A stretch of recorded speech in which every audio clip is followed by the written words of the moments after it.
You just have to, like we said earlier, take the next step. And in the most difficult times of my life, I'm lucky that I took those steps and that I got out of my own head.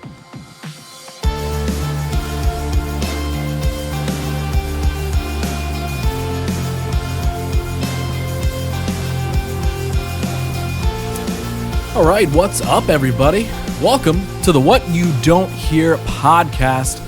I am your host. My name is Ross Theisen. I am a creative director, a filmmaker, a doer of many things, probably too many things. But of course, most importantly in this aspect, I'm a podcaster as I bring you these open journal dives into people's lives every other Monday. If you know, you know. But if you're new around here, welcome to the show. Grab the most yellow thing near you, pull up a seat, because we're about to get to know someone a whole lot better. So, what I do on this show is I sit down with a guest and I chat with them about their life story, covering, well, a little bit of everything, including mainly what their journey of chasing their passions and goals has really looked like, covering all the ups, all the downs, and all the thoughts and feelings in between, digging into those sides of people's stories that we don't often get to hear about. Now, real quick, to add to that earlier list of things that I actively do, something I recently added is doing CrossFit and finally being a frequenter of the gym after putting it off for way longer than what I should have realistically, years and years of contemplation. But I finally am actively going, and one of the people that I can heavily thank for that is my guest today, and that person's name is Brian Walsh. Brian is the owner of SuperFit Columbus, located over in Gahanna, conveniently, at least for me anyways, in the exact same lot as Ohio HD Video, a place that I often frequent. And after seeing the gym there, like every single time I'd go to Ohio HD, I just honestly always wanted to go. I always wanted to go and try it out, and it took me a few years, like I said, to finally walk in and join. But I am seriously so glad that I did for a multitude of reasons, not all of them even relating to my physical health, but more so getting to be introduced to the incredible culture of people within the gym. Of course, leading that culture is Brian. So he's an awesome dude, and I am so stoked that I got to have him here on the show. I could say so much more, but instead, let's just get to it. How about I just say those things in this upcoming 2 hours of this podcast? So let's dive in. Let's all get to know Brian a little bit better right here in episode 47 of What You Don't Hear.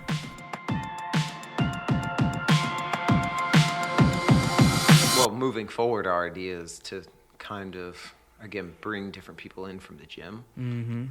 More specifically, like yourself, that have other things going on and talk about that. Right. And then, the whole shared suffering thing, a little bit, like what the workouts have been like and stuff like that, and then get into what you do, and you're a part of this gym, and because we have some very interesting people that do some very interesting things. Yeah, I feel like I haven't even met half of the people who go to the gym, for sure. If that's, I'm pretty sure that's the direction we're going to go. And I love that would be a lot of fun. Yeah. So. Well, if that's ever a thing, if you ever need a guest for it, please. I've already got you on the list, so. Please let me know. Well, dude, let's make this one official. Brian, welcome to the show. Thank you. Dude, thank you so much for being here. Absolutely. I know you're a busy guy. If you're not running a gym, you're taking care of a family. So I appreciate you taking time out of your day to come over here and sit down with little old me and have a chat. Yeah. Glad to do it. This time, I'm glad that I actually can see that you're looking at me. Unlike earlier today when you were staring right at me, you're like, can you do this? And I was like, dude, without my glasses on, I cannot tell where your eyes are whatsoever. So now I know when you're looking at me, I know what we're doing. That's actually, I told you this when you got here, but it is honestly so strange for me to see you outside of the gym. I get that. Not in a bad strange way, but just I've never seen you anywhere else. At the gym. I can relate to that with a lot of the girls that go to the gym. So, we have girls that I see all the regular basis, whether it's a coach or anything, right? And then we do like a gym party, or like I said, we've done dinners and things like that. and we've even done New Year's parties to where it was like dress up real fancy. And it's like I don't recognize them. Right. I'm like, I've never seen you dressed up. Or I see you with your hair back and you're in workout clothes. And then I see you dressed up. It's like you're a totally different person. Yeah, I feel that actually makes a lot of sense. I feel like the way somebody looks in a gym while they're like suffering through some crazy workout and the way that they would look put together in the outside world could be vastly different. Yeah. Well, dude, I'm so stoked we are getting to see each other outside of the gym for once. Absolutely. And now I'm putting you in the hot seat to do something. Normally, you're like, hey, come on, you need to get through something. Now I'm going to be like, hey, Brian, you're going to sit down and you're going to tell me all about you. Yeah. Okay. Which, before we started recording, not to spoil anything, but you mentioned you can talk a lot. So hopefully we break that down here and we have that super long conversation. You're about to find out. Like I told you, this is maybe I'll regret that at the end. Maybe you're gonna be like, dude, all right, it is 5 hours now. You need me to shut up now? We've hit 5 hours. So okay, you are owner of SuperFit. Yes, SuperFit. That's the name of the gym that we came up with. When you have to name a gym. Of course. It was like we started in our garage and we were like, what the hell are we going to call it? Like, I was like, I'm starting this business. And, we noticed people were saying, oh, yeah, what's that one girl's name? Oh, yeah, she's SuperFit. Like people say that all the time and they didn't catch it. Yeah. And one day I was like, oh, my God, SuperFit. And I was like, nobody's ever thought of that ever. And then you Google it and there's like a million SuperFit things. Right. So, but luckily there wasn't any SuperFit close to us. And then right when I got the official DBA, of course there was a SuperFit in like Pickerington or something. Oh, great. Of course. And people would come to me, they're like, oh, hey, like, are you the gym? I was like, no, that's not us. Sorry.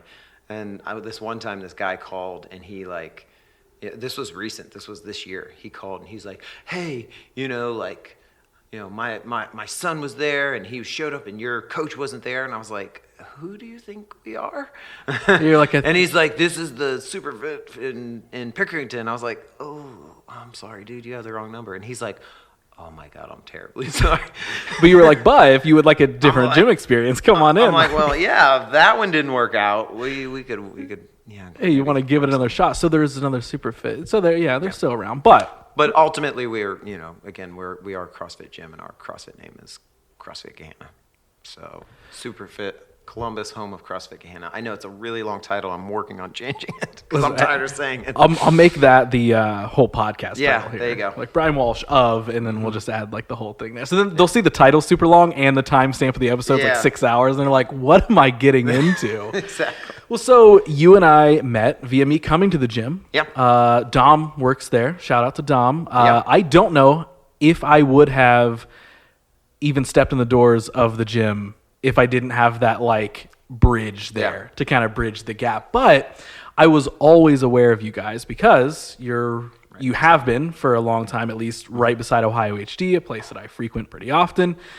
And I would always be walking by and I was just like, how is there a gym sharing a building and now just a lot with Ohio HD? So is that, I know you said you started out of garage, but like when does the Ohio HD space, like, is that like the first like official space you move into, or like, I guess walk me through that process. Yeah. So, 2014, July 1st, I resigned from my corporate gig, being a personal trainer, assistant department head, something like that. I forget my title.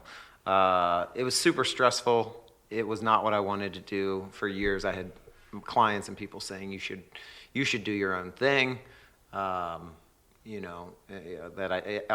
get it. I didn't fit the whole corporate gig because I was constantly getting in trouble because we were basically doing CrossFit. They just called it something different at that time. But the biggest thing was like all the people were a part of our community. And, we were doing things that looked weird to other people in a, I don't want to say a normal gym, in what the CrossFit world calls a globo gym. So, we're doing things like burpees and stuff on carpet and rowing and clean and jerking with, essentially, like metal plates and stuff. And, we're doing these things fast, if you will. And it causes a little bit of, disturbance to the people that are doing their machines and walking or jogging on their treadmill, and it just didn't fit well. And after a while, it was like, yeah, I do kind of stick out like a sore thumb. Like, my group is different than any other group. And, because everybody else was your standard, personal trainer, and they just kind of did personal trainer things. And, I couldn't do it I couldn't do that anymore once I fell into CrossFit and the methodology and everything. I was just like, no, this is the way, guys. Like, ultimately, like, you don't have to play a sport, you don't have to do anything, but, it's going to kind of prepare you for life. Like, wherever you want to take that. Like me, I was like, gung-ho, let's see how fit I can get. But I know, like, my clients weren't in the same boat, but they liked, whether it was a 60-year-old woman or, like a retired NFL guy, they like challenging themselves. They like knowing, like, with the athletic guys, it's like they like knowing that their career wasn't over, that they could still do things. And when you get, a 60-year-old woman to deadlift 200 pounds, it's like a big deal. They like freak out about it. So we were doing those things, and it didn't fit where I was working. And so much so that I was just like, yeah, I'm going to do it. And, like, I guess I was crazy enough to do it. And when I did it, I pulled the trigger. My wife and I, we were on vacation. My buddy he had his wedding in Seattle. And, it was this whole crazy wedding. We built again, kind of CrossFit type things. We built this giant tent off the back of his barn. We spent 2 or 3 days doing it. His wife at the time owned a farm, and she gave me this list. She's like, well, this will keep you busy for about 7 days. And I finished the list in the first day, and she's like, can you be here all the time? It was just random task, and I had so much fun with it. Right. I was like a farmer for a week. It was great. Incredible. But yeah, like my wife, we did this. We roasted a pig. It was crazy. This awesome outdoor wedding with one of my best friends. And she's like, towards the end of the trip, she's like, I haven't seen you this happy in a long time. And I'm like, well, it's because I hate my job. And she just said, quit. She's like, let's do the gym thing. She's like, let's start a gym. And that was it. I went home. We flew home. And very next day, that Monday, which was like the end of June or something like that, 2014, I resigned. I just said, hey, I'm done. And they were like, okay.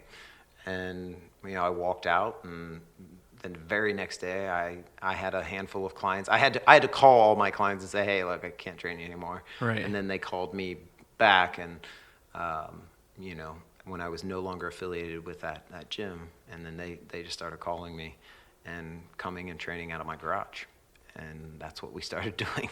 Okay. And about a couple of months into that process, I was like getting the business started, doing the paperwork, hiring a lawyer, all of that stuff that is tedious. We came across this giant yellow building, 22,000 square feet of space. The majority of it, I think 18 or 20 of that was all warehouse. And it was 1.5 miles down the road from my house, from my current gym location. And we're like, this is perfect, let's buy it. And so we start digging in, finding details about this gym or this building, and we found that the guys from IHD had spent the last 13 months trying to buy it. So they were a little bit further along in the process. And that was when I met Scott. And basically from there, I pestered him. Not in an annoying way, I hope not at least. But, I just constantly, I was like, can I rent? He's like, yeah, we're going to have an area that you can rent. And I was like, can I rent this? How much space? Just all these questions. And we trained in my garage that whole summer, July through October-ish. And then it started getting cold. So we gutted my basement, which was an unfinished basement at the time. We went for the winter in the basement, like 8-foot ceiling. So when we had to do shoulder press, we had to sit down. Oh, wow. Yeah, it was crazy. But we spent the winter in the basement and partly in the garage. So we tried to work out in the garage as much as we could, but it was freezing. Yeah, I couldn't imagine that. But we had, what was cool about that, at that time, I think we had, I remember when we moved into the new building, we had 33 members. So we had between probably 25 and 33 members that we had built up from essentially that July time that I had started. So that's pretty decent, especially when, you think of like a 2-car garage and you think of 4 people working out there. Yeah. Like, I don't know how we did it. Don't know how we did it, but we did it. Everybody loved it. Everybody talks about the garage days. It's ridiculous. There's everybody, not everybody, but the majority of the people that were there in the garage days, in the basement days, they're still at the gym. That's awesome. I was going to ask that. Yeah. I was like, how many people are still here now seeing the... We have a couple of people that don't really go to the gym anymore, but they drop in every once in a while for whatever reason. They don't go to the gym, but they come out of the woodwork. So that's awesome, which is pretty cool.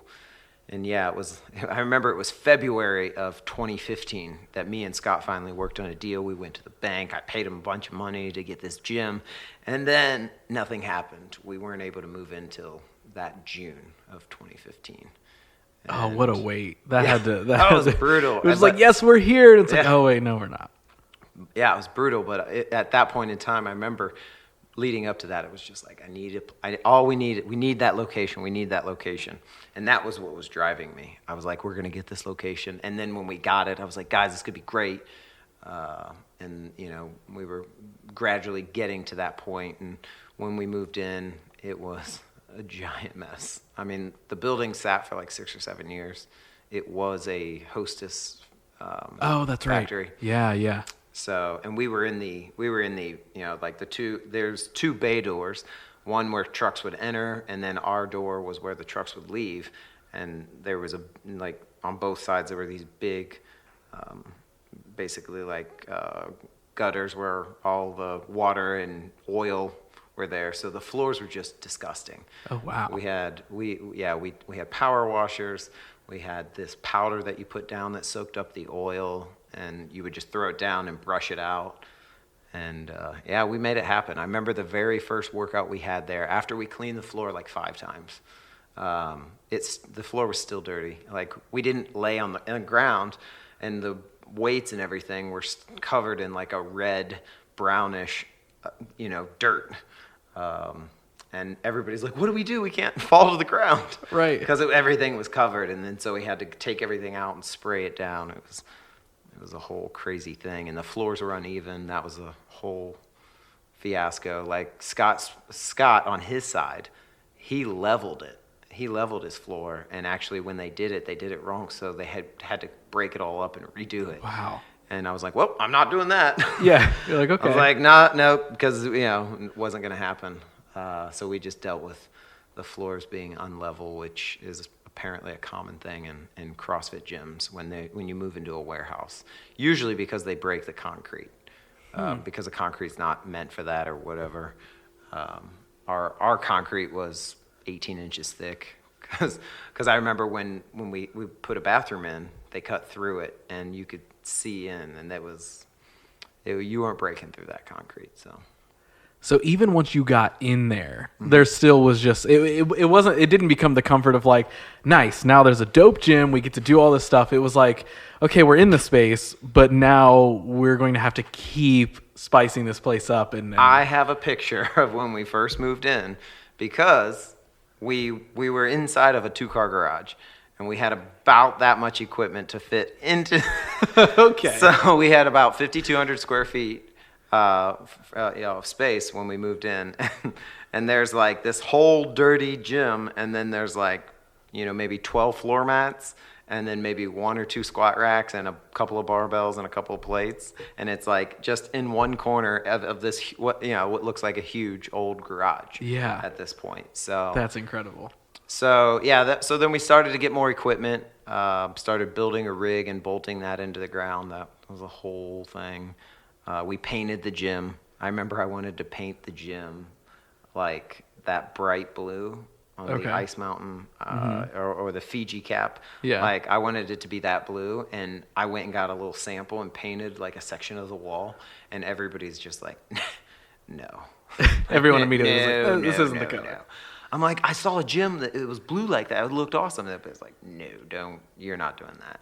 So, we were like, well, what are the colors of the gym? And I had a friend that was working on the logo and this and that, and he kind of branded like essentially Ohio State colors. It was like a gray, a red, and a black, and we just kind of rolled with that, and then we painted the gym gray, and then, like I said, over time we built up equipment. But yeah, it was a long process. And so for people, and again, it's like I have been getting trained by you for a couple months now, so I've come to know you pretty well as like hey, yeah, like you're great to work with. But I mean, props to you for having people that followed you. Yeah. From a quote unquote actual gym at first. Yeah. Super nice. Commercial lot of amenities, gym. Lot of. To then follow you to the at-home gym, in the garage or in the basement, and then are still also like, no, yeah, we're going to stick with you. And then now you're getting this new space and there's Hostess dust everywhere or whatever. Yeah, we actually found when we were cleaning the rafters, we actually found some ho-hos. And the bag was just disgusting brown, that we didn't really know what it was until we opened it up. And it looked perfectly edible, Hostess. And so everyone had one. We tried to get somebody to eat it, but nobody. Everybody was like calculating how old it was. They're like, well, if this building has sat for 6 to 7 years, I was like, it could be edible. And I was like, you would have to pay me a lot of money to eat it. Yeah, nobody ended up eating it. I honestly wish you would have kept it and just put it in like a nice little like display tank or something at the current space. Like we found that at the first location. That's actually funny. What are they called? Shadow boxes? Yeah, something like that. So my friend gave me, and I still use these. They're the worst scissors ever. But she gave me a little shadow box with a little gold plate that of the date that we opened, which is super nice. That's dope. The name of the gym and everything in this little shadow box. And she gave me these gold scissors because she was like, you got to have a ribbon cutting ceremony. And I was like, okay. And it was like way after the fact that I think we did some kind of ribbon cutting ceremony. I don't even know what I cut. Right. But we did some kind of weird thing like that. But and I was supposed to put the scissors in the box. Oh, okay. I see. But yeah, so the only thing that's still in that box that's in my drawer is that little plaque. And I still use the scissors. I don't know why they're the worst scissors ever. But you hung on to it. You still got them. Yeah. You at least hang on. But that would have been perfect to put the old ho-hos in there and be like, totally. Humble beginnings or something. We'll just have to get you a new one, and we'll just say it represents where it started. So, okay, I want to reverse a little bit before we get into like, hey, what did SuperFit continue to grow into now that you had a space, and of course now your own kind of like separate space a little bit right across from Ohio HD. Awesome new facility, all that sort of stuff. What even got you into training in the first place? And I know I'm now opening the floodgates probably. Yep, a little bit. But how do you even end up, training at that, former gym that you were at? So I mentioned this today. I went to college for 7 years. And I'm not a doctor. That's my friend's favorite joke that he says all the time. But I was in college, and, even just starting out in college, I knew one thing going in as a very stupid 19-year-old, 20 or 18-year-old, whatever I was I really wanted to play soccer. I didn't know a whole lot else about my life, and I didn't even know why at the time. Probably I had something to prove. I don't know what that was at the time. But I just, like everybody's always asking you when you're 17, 18, like, what do you want? What do you want? What do you want? I didn't know anything. So, but that was one thing that I did know. I was like, I want to play soccer. That was it. So me and my idiot friend, we're both idiots, not idiot, but we picked a college and we were roommates. And we got into a lot of trouble, put it that way. Did the freshman thing, partied all the time, played soccer. We went to a very low level school, because our thought process was we're going to go to a crappy soccer school and be soccer gods. Okay. That was literally what we thought. We thought we were going to just be awesome. And it didn't matter how, by the way, it didn't matter how good we were. We were good, especially on that team, but we were young and stupid and all of those things. But yeah, it just ended up being basically a semester-long party.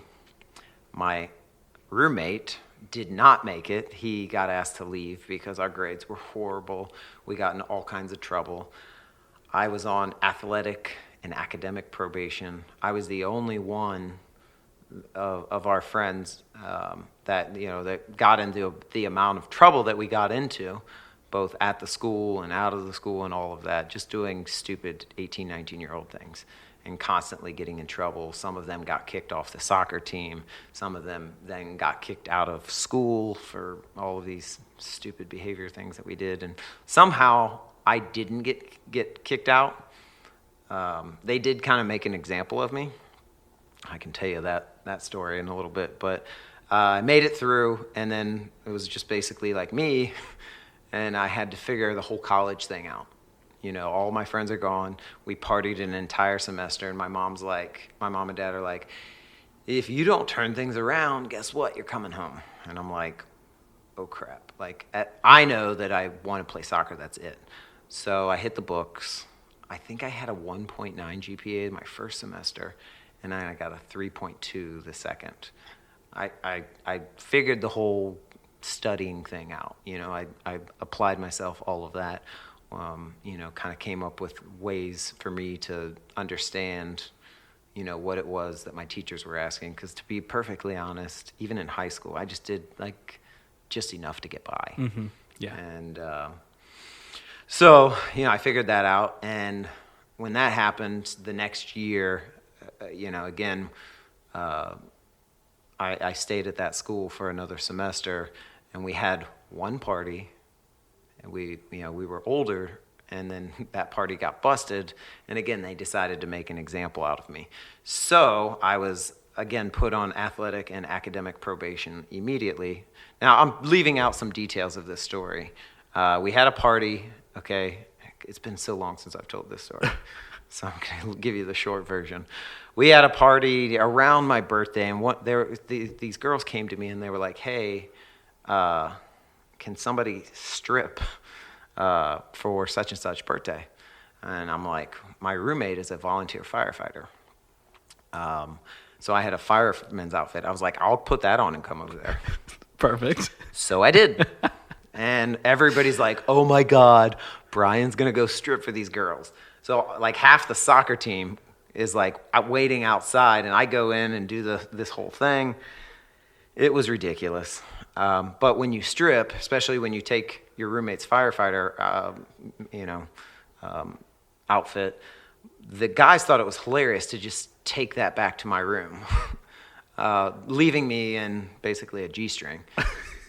So I had to walk home pretty much completely naked. Incredible. And when you're doing that, you're going to say a couple of things. Or you're going to rattle off a couple of names. Mainly, you're going to be like, God, I hope I don't run into ... For me, it was the dean of students. And guess who I ran into? No way. Yep. Right in front of him. So he's like, Mr. Walsh. He's like, I think we need to have a little meeting. And he's like, tomorrow morning, which would have been Sunday morning, 9 a.m. in his office. And I'm like, yep. Now, did you try to play it? You were like, no, this is just my evening walk. This is just how I did, but, I was also hammered. Okay. So it probably came out way different than maybe what you thought. Yeah, I probably thought I was really suave, but I was probably, slurring my words and everything. It didn't end well. So, yeah, so they did all those things, and they made me do, I think it was weekly or biweekly, urine tests, and if I tested for any drugs or alcohol, I didn't have any drugs. I wasn't a drug taker. If I had any alcohol, they were going to kick me out. So I had to stay clean. I had weekly AA meetings and monthly meetings with a psychiatrist. I had to get psychiatrically evaluated.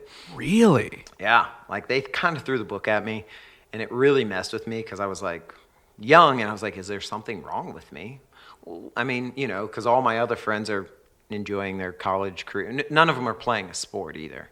A lot of them went to Ohio State or OU, and they're just having a great time doing their thing. But I was a collegiate athlete, and I didn't really understand what that meant. And they wanted me to take it serious, and obviously I wasn't. And so yeah, they told me, they're like, we're gonna make an example out of you, and we don't expect that you're gonna make it. And they were right. Like it messed with me. And but I made it through, and when I made it through, one of the things I decided was that school wasn't for me. I was like, I don't, my evaluation of that situation was, like, there is nothing wrong with me. Like, I am a normal kid. Like, but this school is trying to force me into something that I'm not. Mm-hmm. And my best friend went there all 4 years. He was, he could handle it, but, I just felt like I wasn't a good fit. And that's when I transferred to a different school. Had to sit out a year athletically, which ended up being a blessing in disguise. Went to a school in Northwest Ohio called the University of Findlay. Sat out a year, trained really hard, got really, gained like 25 pounds of muscle.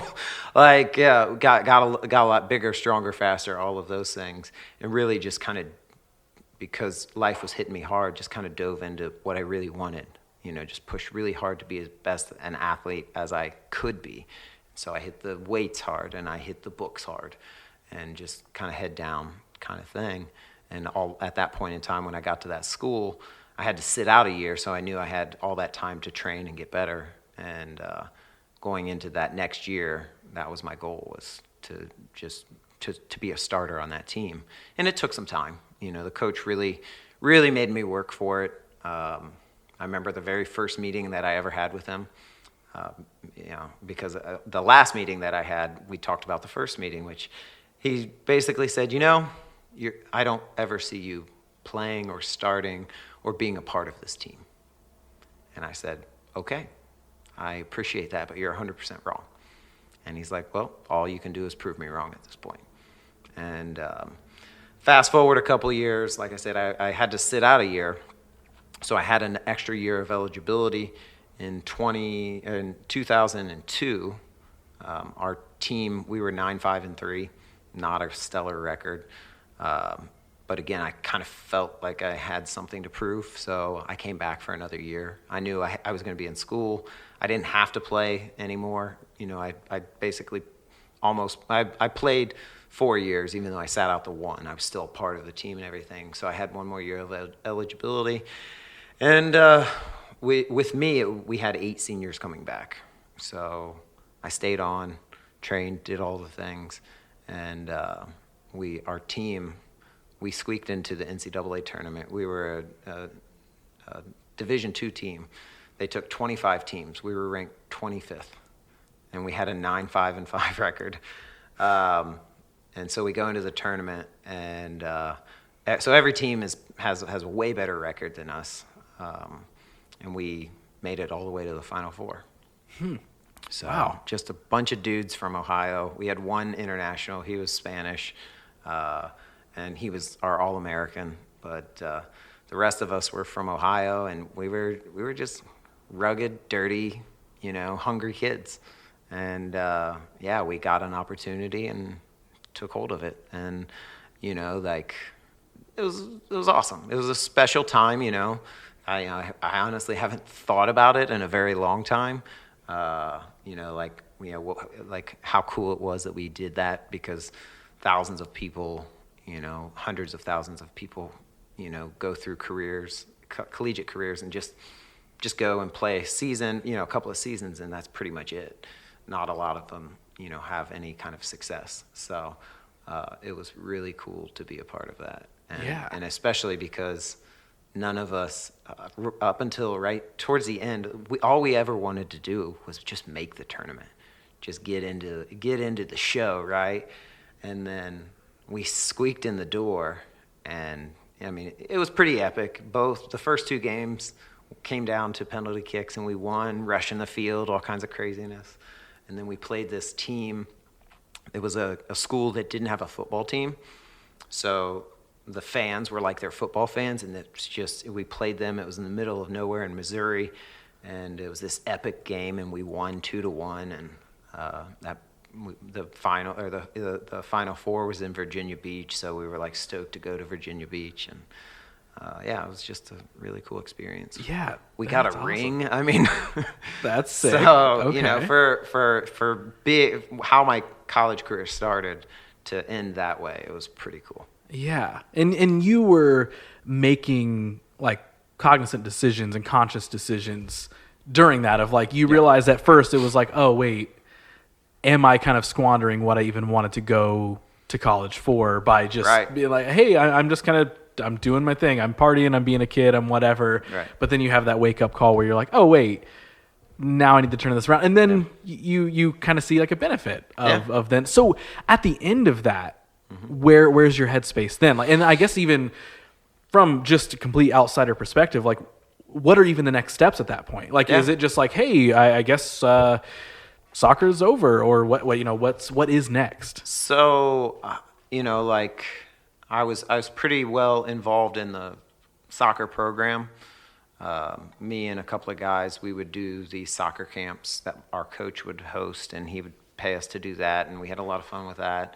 And I had an opportunity. My girlfriend at the time, she was an assistant in the athletic department, and she was graduating. She was a physical therapist. She was graduating from physical therapy school, graduate school, and going to get a job. And so her job opened up, and I thought, kind of the Van Wilder thing, like stay in college forever. Really? Okay. I was like, but I also knew that she got grad school paid for because of that internship. So I started applying for that and started looking at graduate schools, at the university, and started talking to, my professors and different stuff. And my undergrad was in philosophy, and at the time I was, thinking of becoming a teacher. Because, leading up to that, having conversations with my dad about what I wanted to do in college, and after that, my dad was always a teacher. You'd never use that word, but he's always trying to learn you something. Mm-hmm. It's always, let me show you this. Here, let's do that kind of thing. So, and that was another thing that I knew. I hated the word teacher. Because my sister, she nailed it on the head. She was like when I was 16, she's like, bro, you should totally be a phys ed teacher. And I was like, no, that's stupid. And even when I was 20 some years, she's like, you should totally be a phys ed teacher. I was like, no, that's only for losers. Like, what are you talking about? Not even thinking about my, hands down, I went to school for a long time, but the class that I learned the most out of any class I've ever taken was 100%, hands down, my high school gym class, because of my high school gym teacher. But again, this is not your normal gym class. He taught it kind of like boot camp. You had to dress a certain way. You had to move a certain way. You had to do certain things, and you had opportunities. It was great. It was very structured and very disciplined. Obviously in high school, and I didn't have those things, but I excelled very well in that class because he gave you opportunities. You arm wrestled other kids. We climbed ropes. We did pull-ups. We did pegboards. He told me the first person in 60 years of him teaching to get a perfect score on his gymnastics test. Mainly because you had to hold a handstand for 10 or 15 seconds, and most people couldn't do that. And especially when you're a teenager, and we practiced it a lot, and so I was able to do it, and the forward rolls, and we did all these other things. In my gym class, I was just stoked if we won the kickball game. Right? Yeah. We played legit. He taught us basketball. We did wrestling. We did baseball. We did the manly sports, if you will. Right. It was like Monday, you would go in, and he would, again, I went to a private Catholic high school. So every Monday he would go in, and he would take a thing, paragraph out of the sermon from the Sunday Mass, and you would, on Friday, you would get part of it, but some of it would be missing, and there would be like fill in the blanks. You had to memorize those things. Wow. And kids just hated him. Everybody hated him.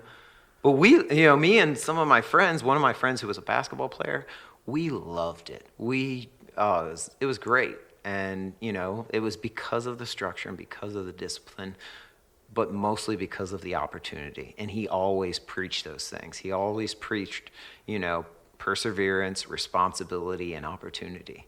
And, I went through that and I loved it, but it took me years to realize like how much I actually loved it.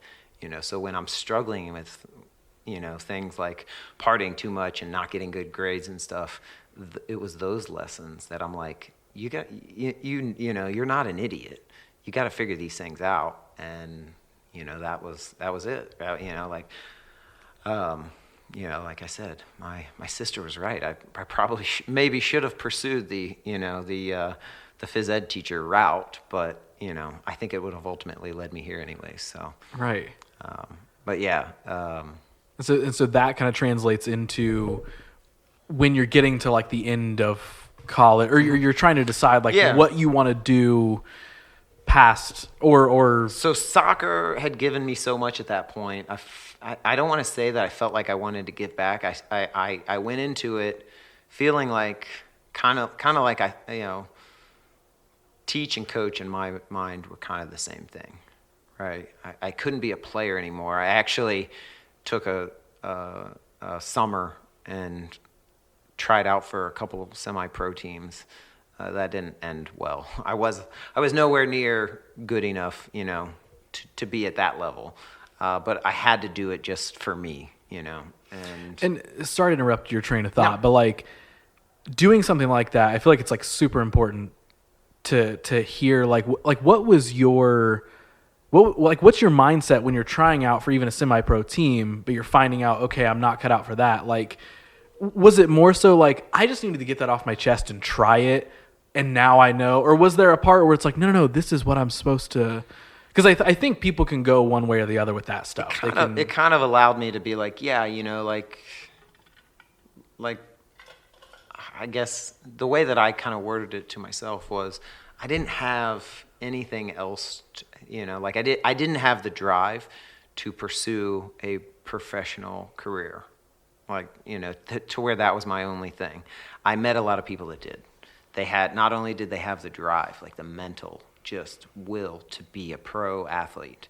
I met some of those people. I knew some of those people.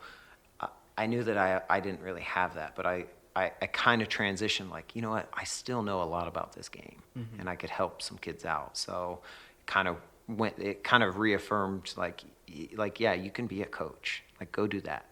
And that's what I did. I worked at the university. I actually had 2 assistantships.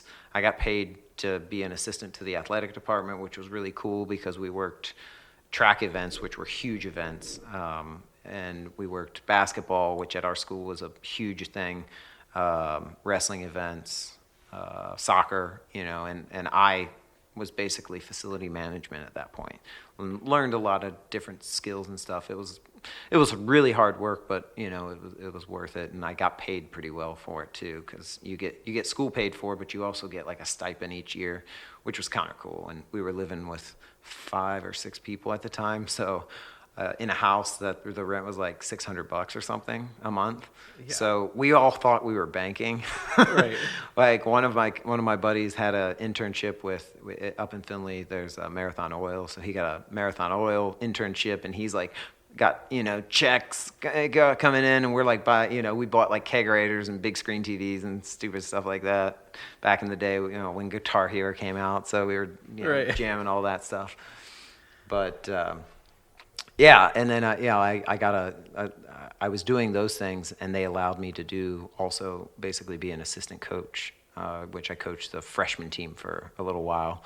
I think it was 2 years, which was cool. Kind of got my foot in the door with coaching, which led to another assistant coaching job up in Toledo at a small junior college, and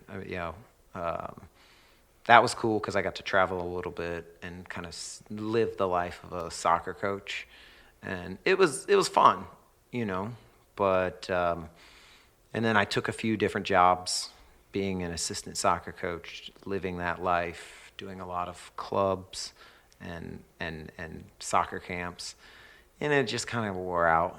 I went into it with a lot of momentum, thinking like maybe in a couple of years I would get like a good like D1 or D2, like really solid assistant coaching job, or possibly a head coaching job. But it was, a lot harder to get in the door. One of my buddies that I played with, he actually got a head coaching job and hired me on to build a program. And we were in West Virginia, in the middle of nowhere, West Virginia. And we had to build this program. So not only were we, trying to recruit people and build a team, but we were also trying to build a club team, because that's what you do. You want to start them young, right? So we just worked an insane amount of hours, and it just wore me out. And I'm like, I don't want to do this anymore. And so, that's when I started to evaluate what I liked about coaching and what I didn't. I didn't like the hats. You've got the administrator hat, you've got the recruiter hat, which was tough, because it's recruit locally, but it's also go to all these tournaments and be a face all the time.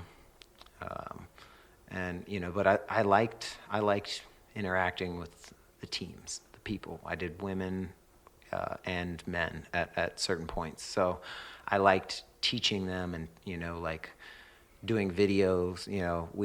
We would analyze video and just have conversations and just teach them how to see the game the way that I saw it, or, evaluate things fast and be able to react accordingly and stuff like that. I liked that process. I liked, and I liked training them. I love practices and going to the weight room and all of that. And then the idea hit me, like, why don't I just be a personal trainer? And so I went and studied, got one of, you order a book and you read a 500 or 600 page book, and then you take a test, and you get certified as a personal trainer. That's what I was about to ask you. I was like, what does it take to be a personal trainer? I started, it was basically essentially an exercise phys book. I think it was like a NASM book or something like that. National Sports Medicine was the certification, and they go through like a lot of exercise phys type stuff. So probably what most people, like there's some smaller colleges, like they have a teacher that walks you through that, and then you take a test at the end. I just got the book, started reading, and started interviewing for jobs, and then got a job like 2 weeks before I took that test. And they were like, "You better pass." I was like, "Yeah, I'll do it." And so, just buckled down and studied till, and ended up passing, got a 96%, which was surprising because I was not a 96% kind of guy. But so, and then I just started training, and it was, at that point in time, it was, it was kind of like building your own business. You didn't have to worry about, equipment or all these other things, but you had to,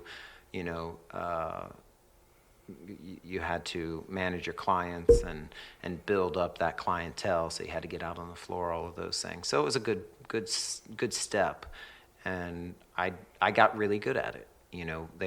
Your trainers were based off of a trailing average, and when you got above about 10K a month, you became like a high-level trainer.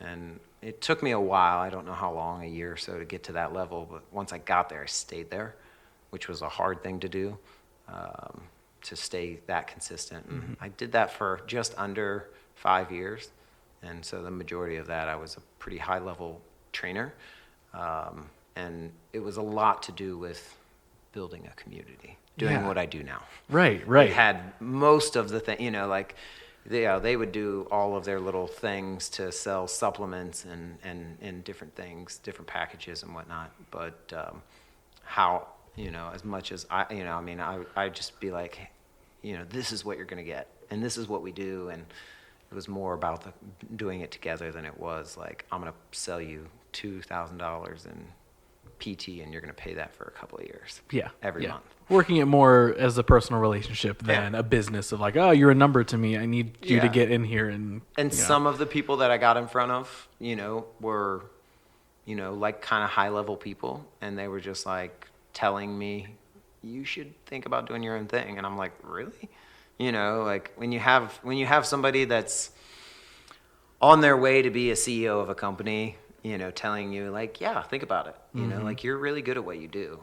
Don't undersell what you do. And I'm like, all right, if this guy's saying it, maybe I need to think about it. Yeah, they must be noticing something. And that was planting, that kind of planted the seed, and it just kind of fell in. Okay, so before we get, and obviously we don't have to get like too granular with the details of what you can or cannot share or do and do not want to, when it comes to what made you dislike that portion of the job of being a personal trainer, working for these other gyms. Growing up, like I know you said dad was kind of like that teacher-esque type of person. I mean, like from what I'm gathering through everything you've explained, I feel like it has always been in you to want to teach somebody something. Even if you were like, yes, I want to go play soccer, I want to do these things, it still all continued to be this cycle of like, yes, and now I'm helping this person, but now I'm helping these person, I'm helping coach, I'm helping whatever. Was that kind of like, do you feel like instilled in you growing up? Or was that like, I guess, what was growing up like in that sense? Was it this very, like, was it an athletic-filled household? Was it a very educational-filled household? Like, so my mom was...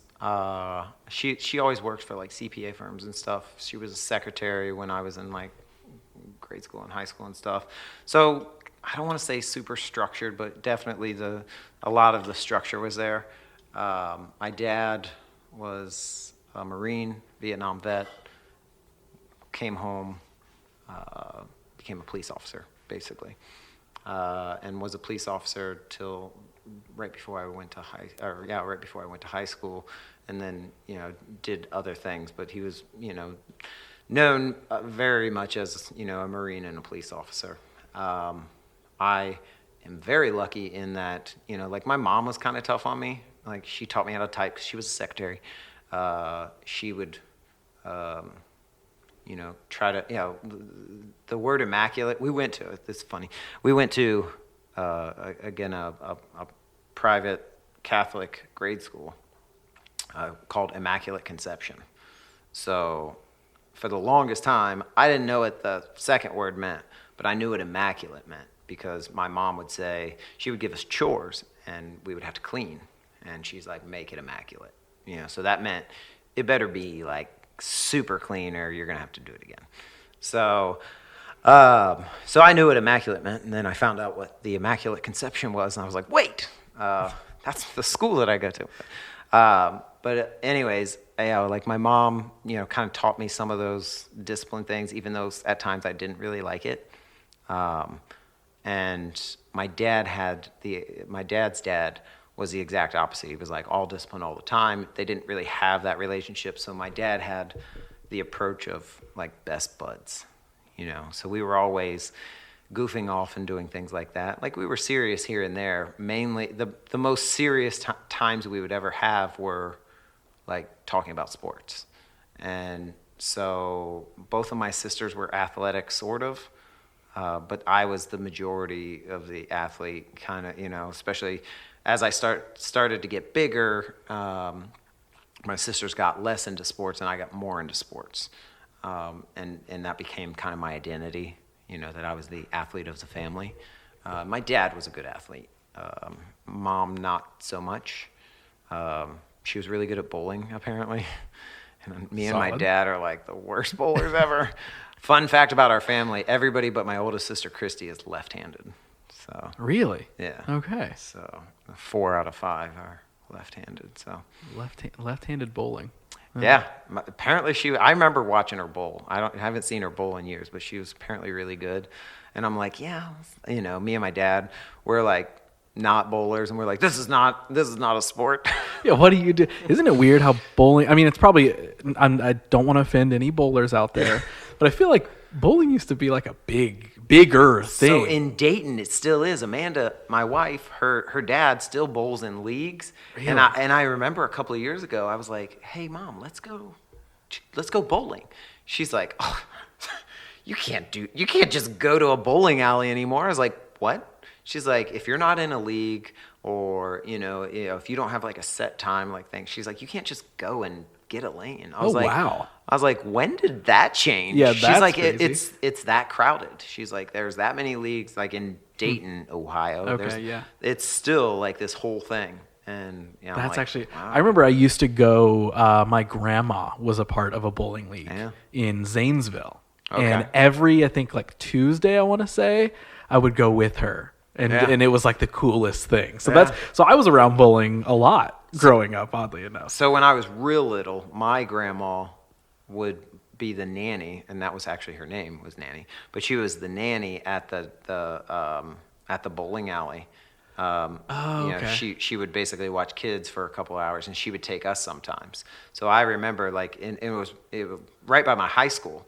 So I remember I spent a lot of time in that little kids area growing up, because she was the the in-house nanny or babysitter or whatever they had. So it seemed like it was in the early afternoon, so like the moms would drop the kids off and go get their bowling on and then come back. So yeah, wow, what a time, what a phase bowling. Well, not a phase, not for, again, I'm offending somebody's upset. They're like, I bowl every single night. It's a thing. How dare you think that I'm not down there knocking down those pins? We still do it. So you find out that you're kind of like the athlete of the family, and so that kind of leads you, having that structure then is probably what kind of instilled that in you naturally to kind of lean towards teaching other people. Right. So that, and I don't know when it was, because I also remember being a very afraid kid. I don't know what I was afraid of, just whatever, I remember getting, when I first started playing soccer and basketball and baseball, getting really nervous before games, and I still do. Like, it's not like it was, but it's still like that. Like, I still get super nervous before competitions and workouts. Like, so much so, I'm like, okay, reel it in, buddy. Like, you're kind of good at this. Like, what are you so freaking out about? Like, those are the conversations that go on in my head right before a competition. I feel like if I ever saw you freaking out about something, I'd be like, this must be a big deal, because I couldn't picture you not being like cool, calm, and collected, like confidently going into something. The brain gets, chattering, especially, when I do something that I know is going to challenge me. Mm-hmm. So, but you kind of talk about these threads, if you will, like, knowing that I wanted to, or that I was kind of identifying as an athlete was definitely one thing. And the other thing, the one thing that, it's definitely it's hands down a source of pride, something that I've always kind of identified with, and that is just being a leader. I looked up to, I remember big sports stars in my day were, Michael Jordan. And the thing that about Michael Jordan was that he was a leader, and, Joe Montana, Jerry Rice, John Elway, these guys were just leaders. And I always wanted to be a leader. I just still do. It probably, my heartbeat probably goes up a little bit when I say that word. There's just something about it that, and it was definitely from my dad. I don't know when or what conversations led to that. I do know, like, when I was a teenager and when I got into, high school, I know it was very apparent, but there was something that happened before that. Because I remember being in high school and,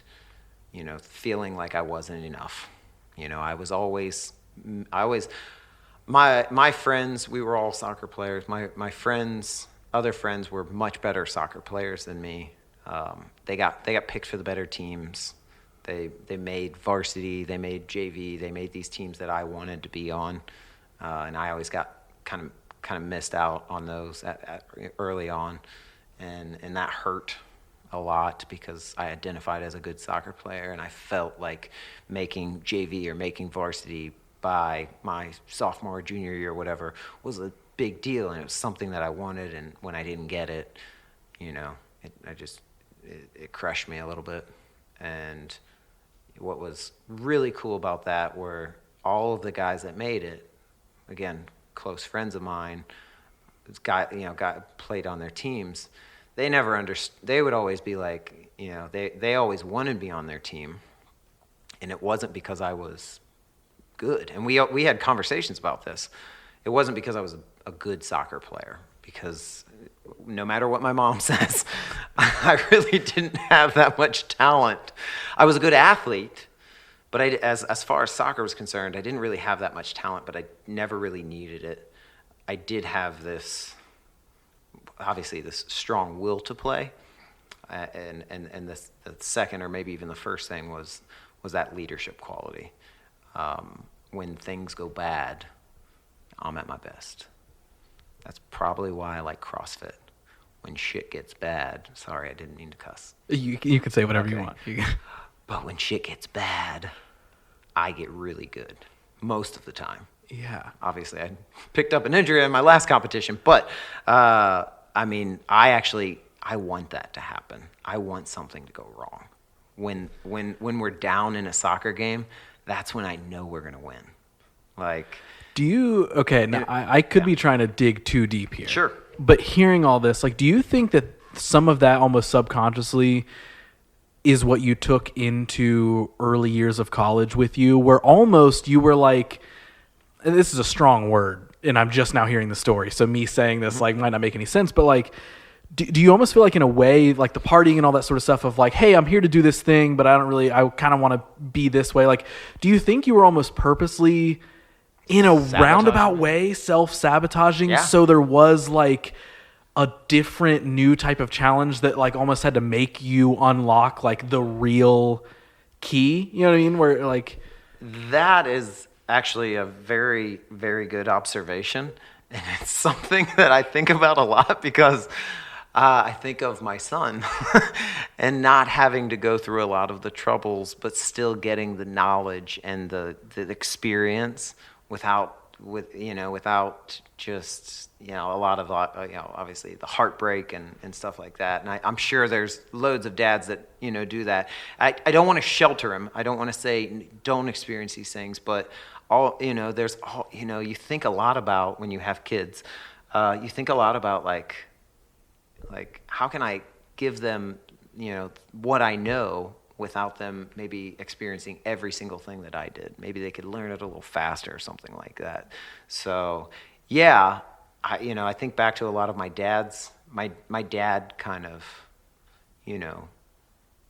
said similar things, like wanted me to be a leader, and I feel like he was a leader as well, but maybe, he wanted me to be a better leader. I remember us having a lot of conversations, you can't really define that, but he wasn't like, the typical, or not typical, again, I'm offending people, but, a lot of times, you get the dad, and my dad played football at a very, high level in high school, and he played some in college, but he's not like sitting there like, well, you're never going to get to be as good as me.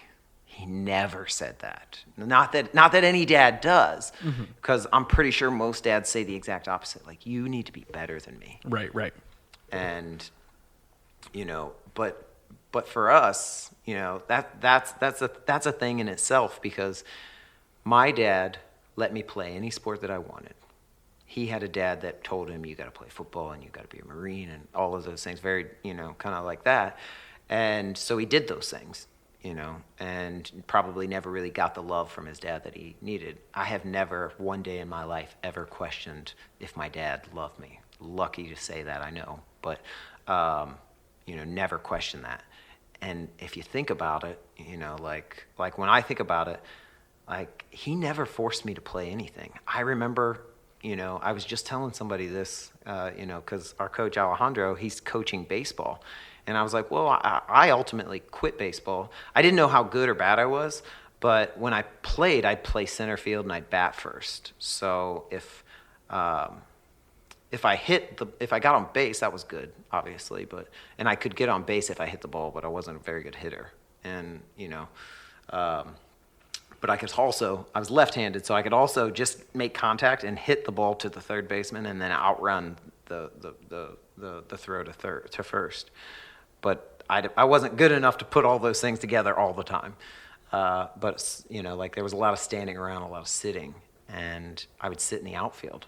And my dad would hit balls over my head, and then I'd get up, run, catch it, and throw it back to him. And my coach would do the same thing. And they couldn't hit it further than I could run.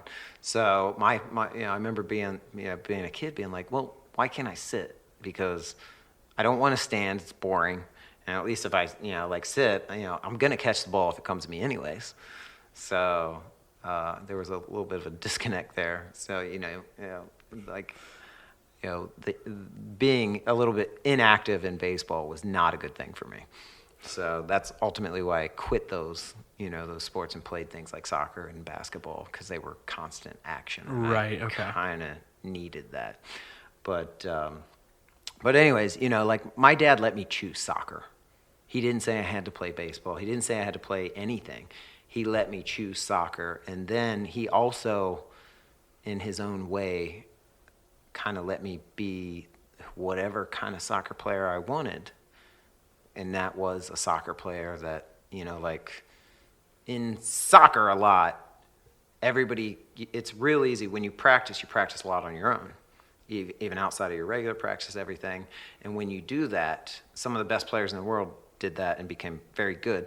But then it becomes a team sport that becomes very individualized, because it becomes all on, like, I didn't want to be that leader. I didn't want to put it on my, guys, I'm going to score the goal. Guys, I'm going to do this. Because I always knew the reason why I played soccer was because you were better together, right? Again, team. Together, everyone achieves more.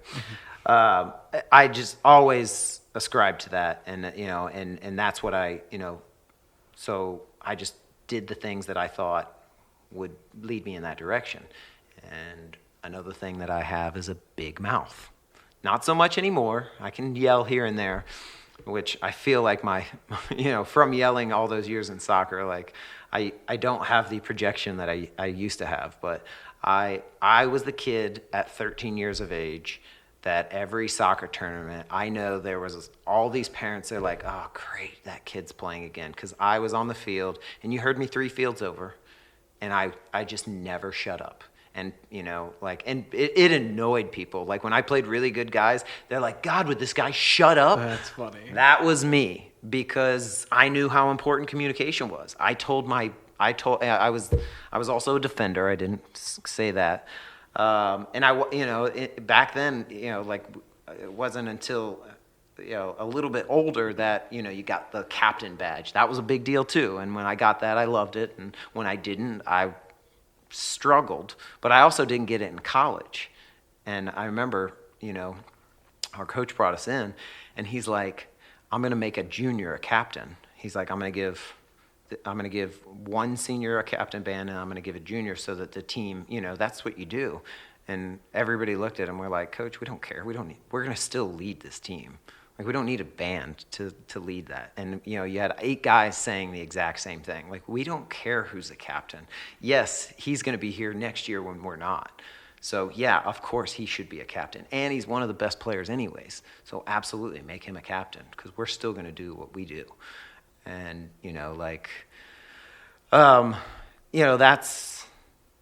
that's what, that's what I wanted to be and do was be that leader. So okay, so we talked through the making it through kind of the timidness, and identifying that you wanted to be a leader. So even catching us back up here, you find yourself as a personal trainer.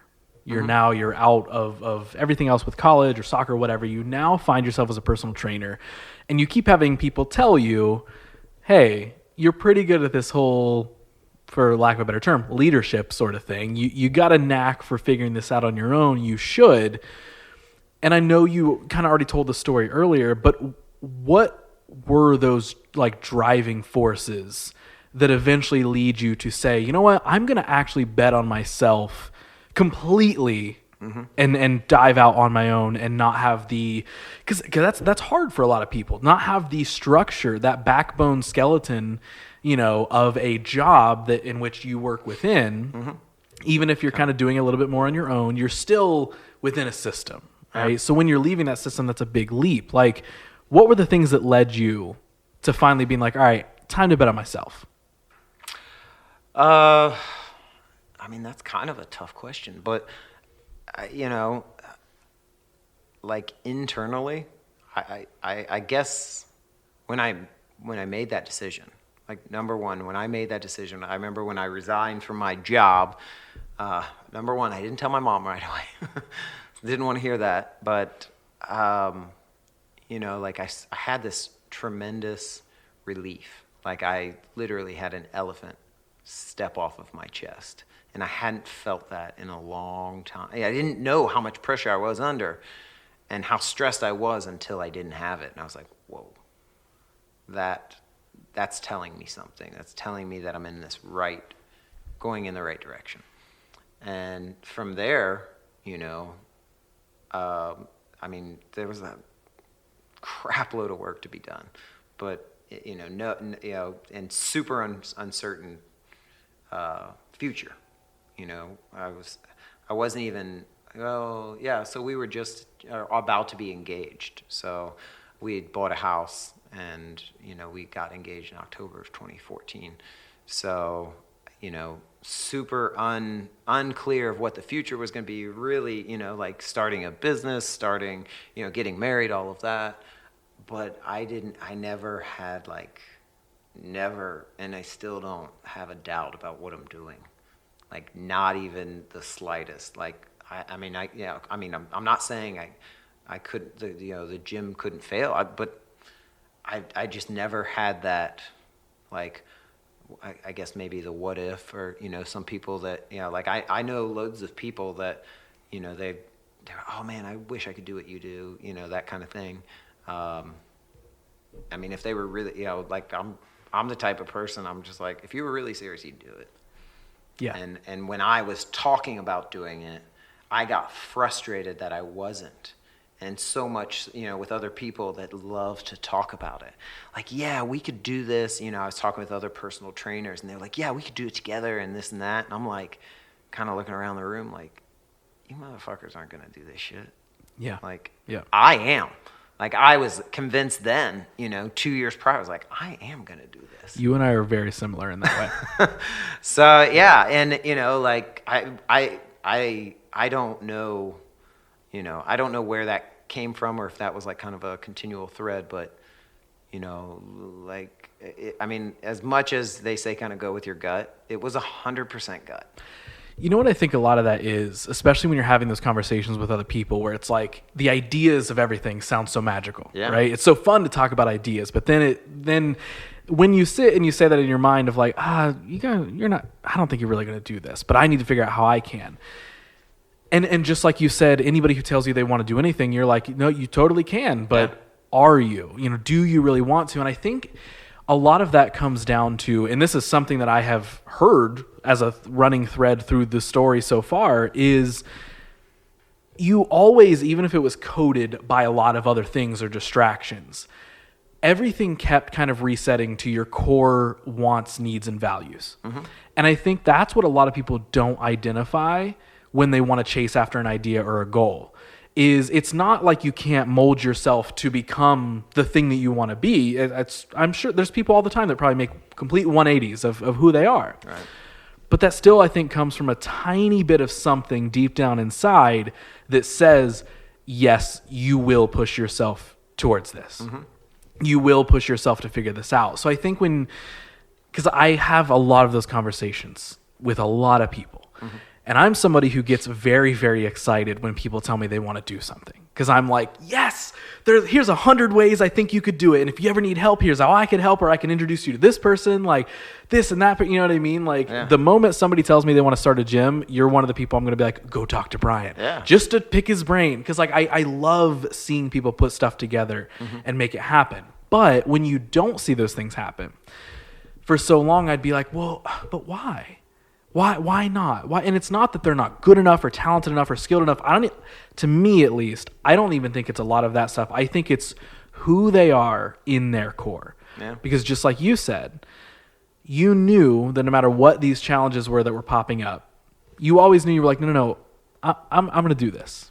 Even quitting being a personal trainer at the Globo gym, the big box gym, whatever you want to call it, like knowing that you were going to quit that and kind of diving into uncertainty, you still were like, I'm going to figure it out. And I think that's because when you can identify who you are at your very, very core, you know whether or not that part of you is going to make sure you push through to whatever goal is that you have. Am I making sense? Am I rambling like that? No, yeah. Like, I guess, when I thought of like kind of projecting forward as a soccer coach, I didn't see me being happy. I didn't see, I was like, the lifestyle and everything that I would have. I didn't see me being married either, having or maybe even wanting kids. And, like that was, I had a problem with that. I was like, no. Like, I definitely want to be a dad. Like, I'm 3 years into being a dad. Like, I definitely love being a dad, and I'm lucky to have 2 boys and no girls. No, I always wanted a boy. It was actually part of, we did a whole reveal thing, and I was convinced that we were going to have a girl. And That's we funny. ended up being a boy, and it was one of the happiest moments of my life. I, for some reason, really want a girl. I you don't know know what? when I'm going to Well- have kids. I have no idea, no projected date on that. Yeah. But for some reason, I really want a daughter. I when that was a very good surprise to find out that I was having a son, because at the time I really wanted a son. I just, thinking about who I was 50 years from now, I just always knew I'd have this son that I could teach all these things to. Again, wanting to always be a teacher. But once I had a son, I really did want a daughter. And, we were pretty convinced, so much so that we waited to find out for a while. And then when we found out that we were having a boy, we were screwed on a name till about a week and a half before she had a baby. We were like, what are we going to name this You were like, kid? people say SuperFit a lot, and that worked for me once. What do you think about that? I don't know. It worked already. So I mean, literally like 10 days before before we had Gabriel, she was just like, what about Gabriel? I was like, yeah. like, great. It was just like the stars collided, and we were both kind of thinking the same thing. We had probably dismissed it 1,000 times before that. Like, we did all the other names. We were like, not really. And then we came back to it, and it was like, yeah, I think it works. So Incredible. because that was the other thing. We had a girl name. We were like, got it. Yeah, awesome. And then we were like, it's a boy. Oh shit. Yeah, we didn't think about that. We did one, not. no. Yeah, we did plan not for see that this one. coming. So That'll probably be me. I'll Yeah. probably have like 100 girl names ready, and then if I have a boy, I'll be like, Ross Jr. Is that what people still do that? I don't know. do they do that? I don't. They don't really bowl anymore, but do they say Junior after names still? Like RJ. There you go. RJ. See, that's honestly, Not bad. if I ever have a son and he ends up being named RJ, you'll get the credit for naming. Thank you. I'll be like, you know who named you? Brian named you. Yeah, you go. he actually did that. So, but yeah, kind of back on the point of like people knowing, like understanding your core values of knowing what you do and do not want, and then being able to almost, I feel like, autopilot in a way. It's like you subconsciously make decisions while consciously trying to make them. Does that make sense? Yeah. Like you find ways of like, so easiest way I can explain it, or most complicated, I don't know, we'll find out. But for me, like I love doing so many different things. You know, and gradually we've gotten to know each other in the gym. You know, you've started to hear bits and pieces. It's not just like, oh, you just do video, but you also do this and you do that. It's like video for me is a tool that I use to create. It is not the end all be all of like, I'm not a camera guy, I'm not a whatever, right? Right. But the reason I do so many different things and that I'm confident in chasing so many of those different things, and I feel like we're similar in this way, again, hearing the different steps that you've taken in life and being able just to kind of be like, no, I'm going to do this because I feel prepared for it, even if maybe you're not outwardly saying that. I feel like I have structured myself and my life in a way where I know what my core values are. I know what I do and do not want out of any sort of venture or path I go down. So I know how to make sure those things align before I even kind of take the dive.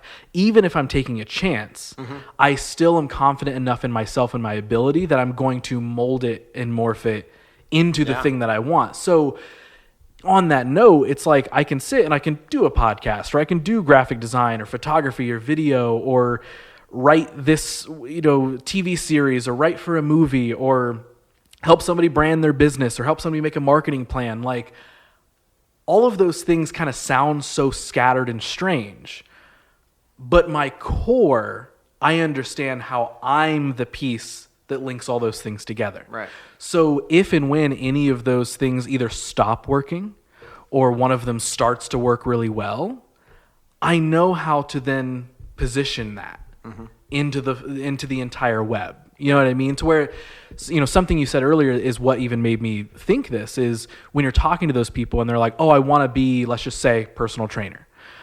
But then they don't really pursue it, and they're not going to do it. Or maybe they do, and then they're like, but let's start our own gym.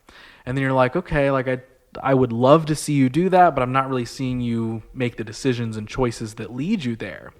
I think that's when it becomes people don't totally know what they want and who they are. Yeah. Because I think when you do, it allows you to pivot and accept challenges and different challenges easier. Not easier, there's still challenges, but you get what I'm saying. Yeah.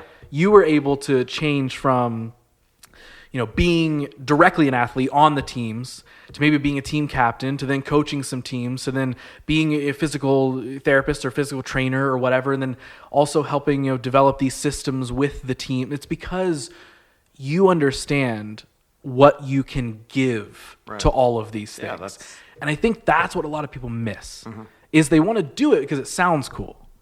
But what are you providing? What are you giving? And then when you know that and you've unlocked that, because I do think it's a thing you have to unlock. I know that sounds magical and silly. No, go ahead. But I do think that it's a thing that you have to unlock. And then once you unlock that, you can see how you can fit into anything. You could sit and you could tell me right now 5 different business ideas that have nothing to do with each other at all. You could be like, Ross, I want to start a pizza shop. I want to do this marketing agency. I want to start another gym, and I also want to be an actor. If you told me all of those things and you were like, can you help me with any of those? I couldn't give you all the answers and be like, you're an A-list actor tomorrow. But knowing what I know, knowing who I am, and knowing what my strengths are, I would say yes. And I'd be like, we're going to work on each of those things because I know how I can help you and how that's going to get you to the next level where somebody else can then help you. Because again, I know what I can actually provide to you. So I feel like, again, much like at least I'm hearing from your story, I feel like we're similar in that way where any challenge that pops up, it's going to be tough, going to be a challenge. We might not even be sure if we can accomplish it. But we're still sure that we can try. And then even if in the end, because I do this a lot, and I don't know if this is a good quality or a bad quality, there are things that as long as I try it, I'll then get the answer of whether I actually wanted it or not, or if I just wanted to give it a shot. And then I'm like, hey, you know what? I'm cool with where I got. Yeah. I'm cool with checking it off the list. I'm cool to the level that I achieved with that. Now I'm going to go ahead and I'm going to work on this other thing. Yeah. So, yes to pretty much all of that.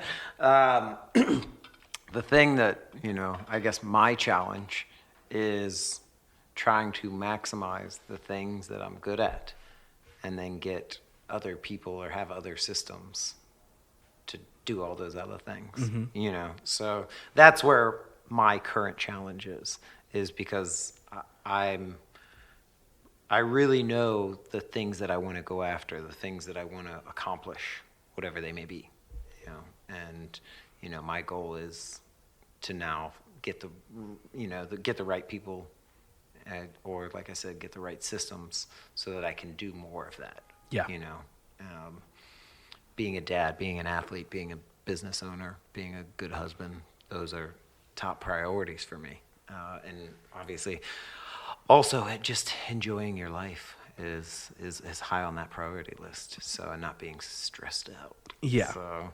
and yeah, but you know, like, do I get overwhelmed? Yeah. Do I, make mistakes? Yeah, of course. But like you kind of said, it's almost like you have, I don't want to say a magical tool. Well, but I know I can't fail. I'm not going to fail. And it's not, I spend 0.0% of my time thinking about what if I fail? Mm-hmm. Like, again, I feel like I fail all the time. When we talk about working, like, failure's good. I love when people fail because that we're kind of butting up against, something that's going to challenge us, and that's usually, that can be expressed very easily physically. But what if it's, a mental failure, an emotional, I feel when I get super stressed, super emotional, it's like, which has happened a lot lately, having 2 kids and trying to control my emotions because my son has no clue why, he cries because, it was so funny. I was leaving for here and I had a protein bar and he is like grabbing my leg, freaking out because I took that protein bar and I was like, okay, dude, here you go. I'm going to give it to you. And then Amanda's like, just get another one. I was like, yeah, but the other ones are crappy. Like, I don't like the taste of the other ones. And she's like, oh, okay. So we sit him on the island and she's like, and she just starts opening the other one. And he's like, throws that one and goes, that's the one I want. So, but, I don't know. I guess I embrace failure. Like, I know that, what's on the other side of that is always good. So I think you have to, and I know nowadays I feel like that's becoming a pretty cliche saying of right. Like, welcome failure and embrace it. But I think that's also because people are learning that it's right. Not like if you F up, you're done. There's no coming back from it. You know what I mean? Mm-hmm. Like, I'm not saying you can't learn something from that, but like failures are new ways to learn. Yeah. And I even, when I started going to the gym, I knew 100%. I went in every day being like, I'm going to succeed in getting through it, but I know I'm going to like fuck up a lot of the stuff that we do. What was it? First 6, 7 times I threw up every time. Yeah. First 6 or 7 times I came in to work out, I would work myself out to the point of getting sick. Sometimes we're not even doing that crazy of stuff. Maybe, I don't know. The first time, we did put you on the assault bike and told you to do a Tabata, and that ended badly. Right. But, even with all of that, like, I still was like, that's not a blast. That's not fun. And in my mind, I was like, wow, that's such a fuck up. I came in here and I can't even run, or I can't even do this, or I don't even know. They're trying to teach me this move, and why can't I make my body move this way? And obviously, once you start learning, then you're like, wow, I'm seeing progress. I'm feeling progress. But the thing is like, that to me was like an ultimate example recently of embracing failure. Yeah. Because I went in knowing, kind of like what we keep talking about, of just knowing that like, all right, I'm going to fail, but I'm not going to fail. That's not going to be done. Right. That failure doesn't mean done. It's you know what I mean? So I was even going into that being like, okay, I'm probably going to feel shitty, but in a roundabout way feel good, mm-hmm. right? And I might F up these moves, or I might, screw up or not be able to make it through the entire, round, whatever it is. But I know I'm still learning something. I know I'm still making progress, and these failures are going to turn into wins. Mm-hmm. And I think that you saying, I don't ever think I'm going to fail. that is what you kind of have to program your brain to think, is that even when you do in the moment mess something up, that failure does not mean that's it. Right. It doesn't mean the end of everything. Everybody thinks it's this finite thing. Like, well, yeah, can't do this anymore. Got to Right. go do something else. But, again, how we just, for whatever sake, but, we started with you, right? It became, because it was 6 or 7 times in a row, it's like your failure, if you will, became how you became, kind of successful. It was like, okay, hey, why don't we just work on not getting to that point? Mm-hmm. And then that became the challenge. So it was like, okay, the goal is to not let this, not puke. Work so hard that you're going to puke. So, and then, like, you got a little bit of momentum with that. And I don't think we messed up recently, right? No. Been a lot. Yeah, we're in. We've lost count. That's the point. We've now lost. Yeah. There is no more and keeping there's count. more of that focus. Obviously, if it creeps up, we still have that. But you could say, "Oh, I failed 6 or 7 times because I puked or whatever," and then you could also go the other way and say, "Well, now we're 15, 20, 25 workouts into success or wins," Mm-hmm. as you said. So, and then it becomes something else, and that's what. There's always something else. Mm-hmm. When I was 18, 19 to 21, 22, like when I look back on that time, I realized that I was pretty much 18 the whole time, all the way through. Like I never really grew during that period, and life was really effing hard. And I came out of it, through some, learning some hard lessons. But I came out of it and actually grew into a 22-year-old, 23-year-old, and I'm pleased to say that I'm not. I'm still growing into being a 41-year-old. I'm not letting. I've never let that growth stop, and I think a lot of people do that.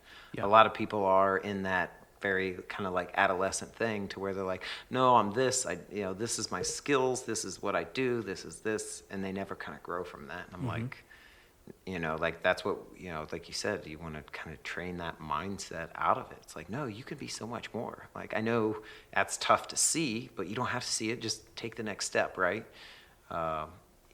We use the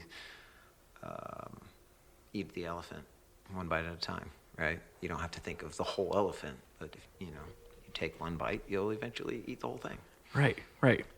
Not that we're slaughtering elephants and eating them. We are not. This podcast does not promote metaphor, the slaughtering of elephants or the hate of bowling. I've never eaten an elephant. Not. I haven't either. I have bowled, but I have not eaten an elephant. I've not done that. So, kind of catching back up our timelines. We're talking about, again, getting through the timidness. You find yourself as a personal trainer. You figure out, like, wow, this makes me incredibly unhappy, and I didn't even know it, right? Yeah.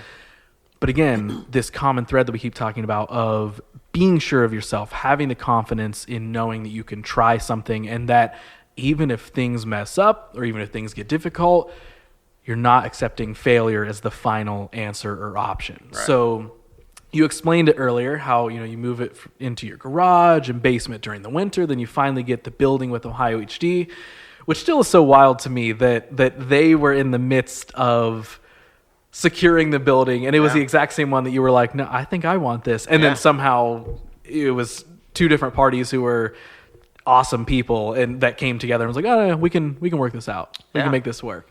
I said, I kind of annoyed him, and so much so that I feel like at the time, because he didn't know me, we've obviously over the last 7 years created a relationship, but I feel like he hired like a lawyer and said, will you please write this lease so that this guy will leave me alone?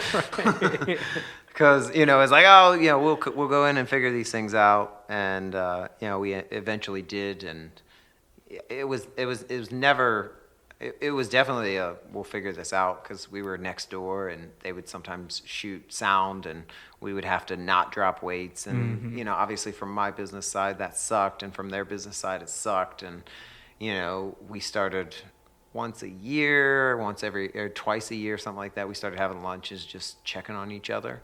And probably a couple of years into that, he's like, yeah, we've looked at, like putting a building on that lot. And we just started with that conversation.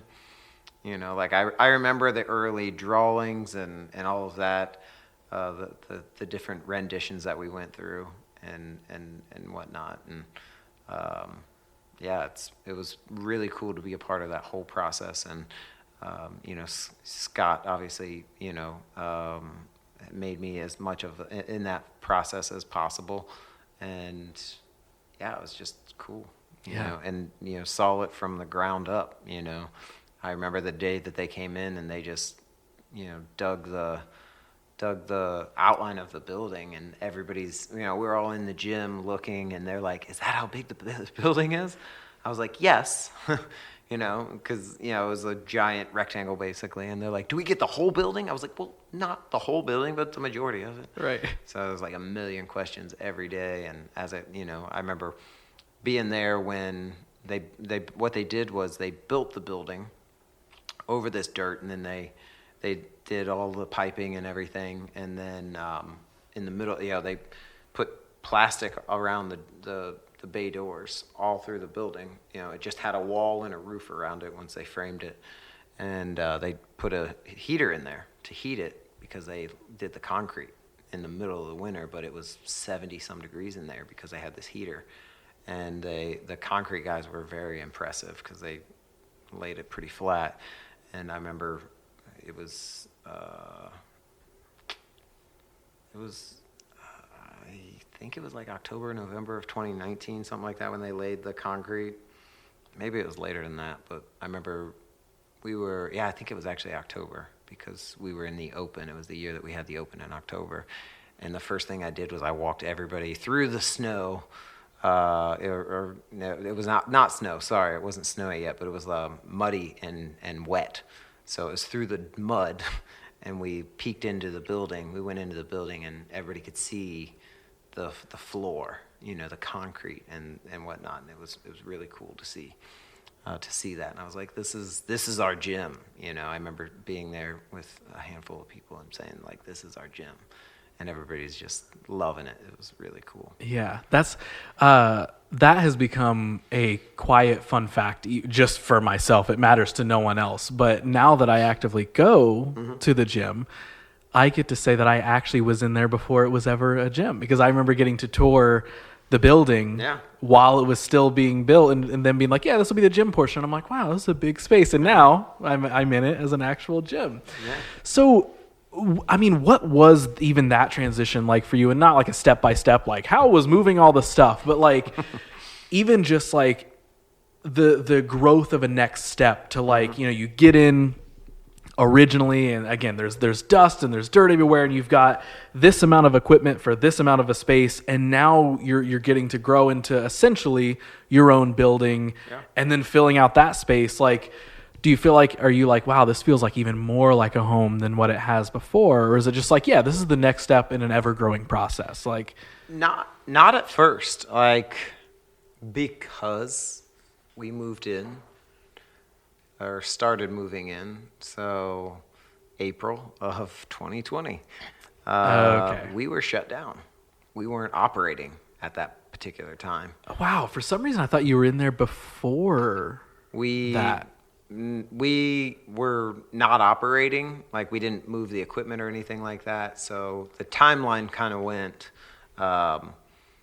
gym shut down in March. And what was sucky about that was January and February were like really good months. Like we were talking about the gym, we were getting everybody jacked up about moving into the gym, which was set to be April, May. We weren't 100% on the timeline because they were still like sanding and primering and doing all of the construction things in the building, and it was just a giant mess.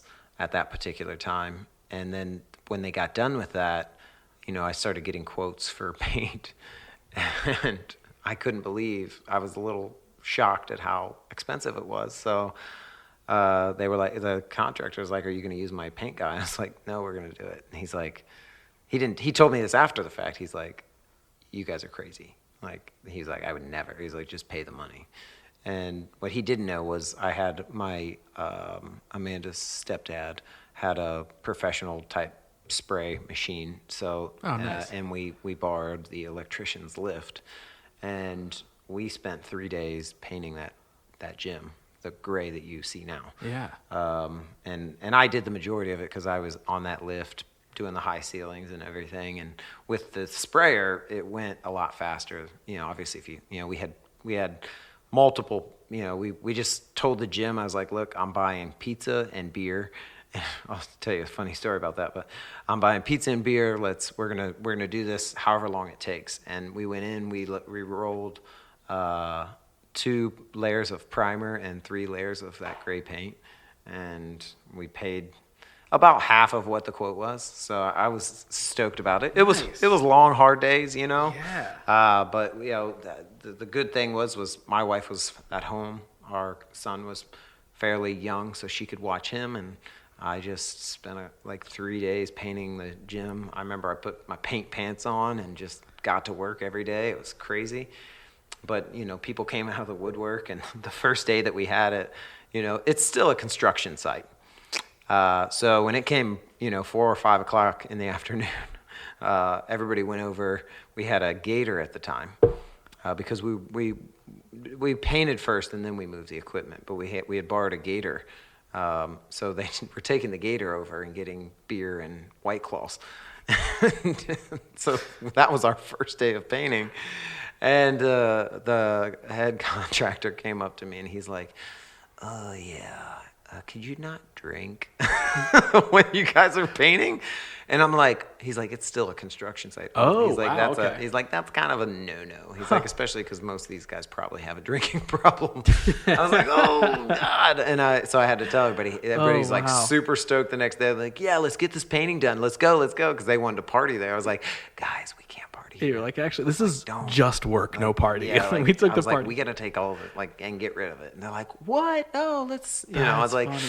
So I forget what we ended up doing. Probably going to somebody else's house or something. But yeah, that was one of those whoops. But we ended up painting, moved in April, and then what was actually really cool was the contractors, once they were done and they kind of signed off on the building, he brought in a cleaning crew and they actually cleaned. So we still cleaned and everything. I had purchased a floor scrubber and we went to town on that, and then called on the whole gym and said, "Hey guys, we're moving the equipment." And so I set up times in Wodify.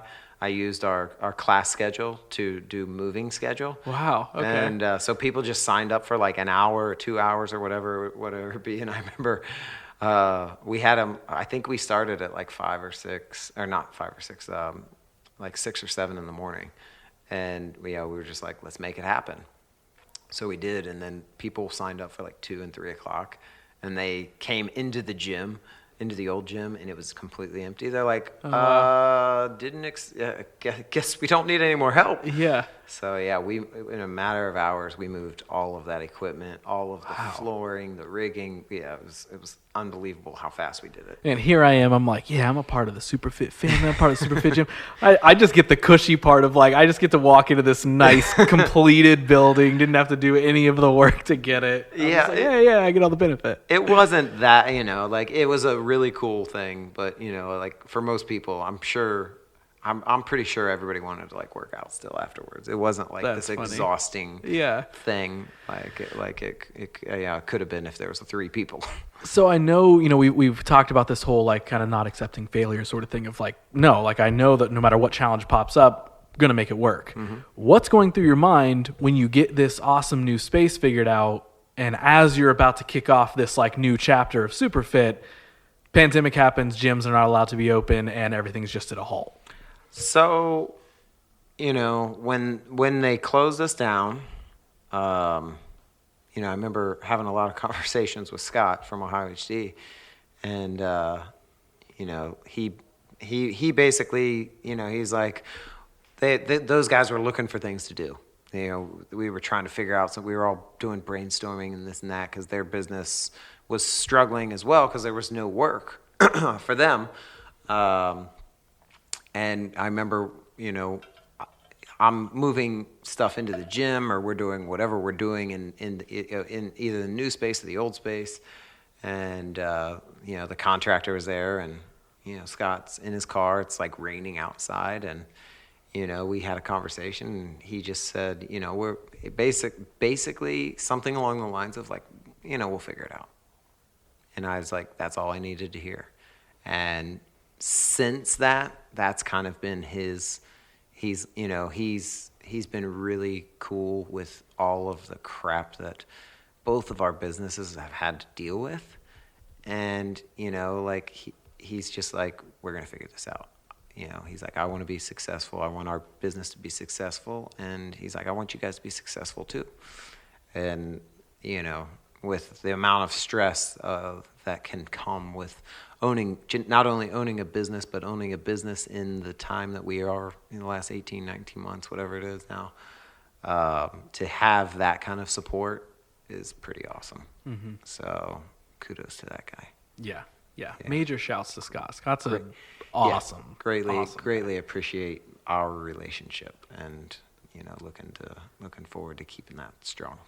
So before we wrap up, because I know, like we said at the beginning, we could talk for hours upon hours upon hours. Last couple of things. So you don't want to talk about my stripping career? No, I'm kidding. I didn't have one. I forget. That's one of my wrap up questions before I officially end it is usually, hey, is there anything you feel like we haven't covered? Sure. So that might be the time. Yeah. For the stripping career. I should have asked that question earlier. We can. No. We could go down a real long rabbit hole with that one. Oh, really? My wife would be rolling her eyes right now.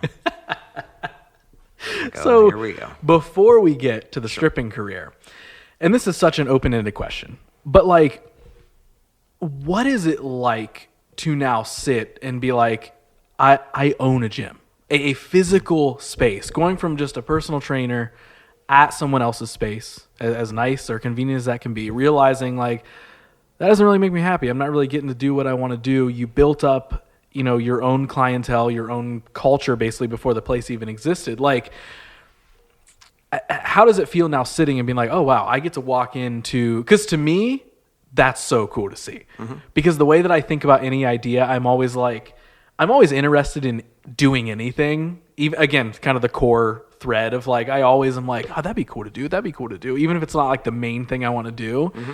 So to me, having your own gym is like such a cool thing.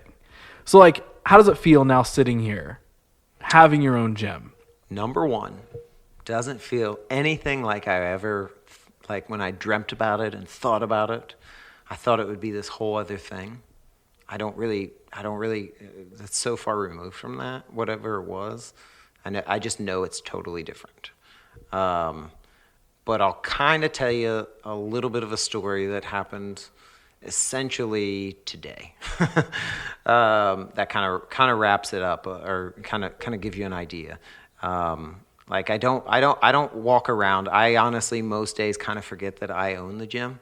Every once in a while, like people walk in and they'll be like, "Who are you?" I'll be like, "Oh, I actually own this place." You're talking to the right guy, like people walk in and try to sell you stuff or want to know more about the gym. I'm like, "Oh, you're actually talking to the right guy," because I'm a lot of times I just go, "Hey, what brings you in?" or "What are you doing?" or "Can I help you?" And I don't even say, I'm like, "I'm Brian." I never really say, "Oh, I'm Brian, the owner." I'm just like, "Oh yeah, hey, my name's Brian. What's your name? Like, what are you looking for? What's going on?" So, and I think that, I think that part that I can just be myself. I don't want to say I never really thought of it like that. I guess I probably overthought the importance of being the owner of a gym. I get to be myself, which is really cool.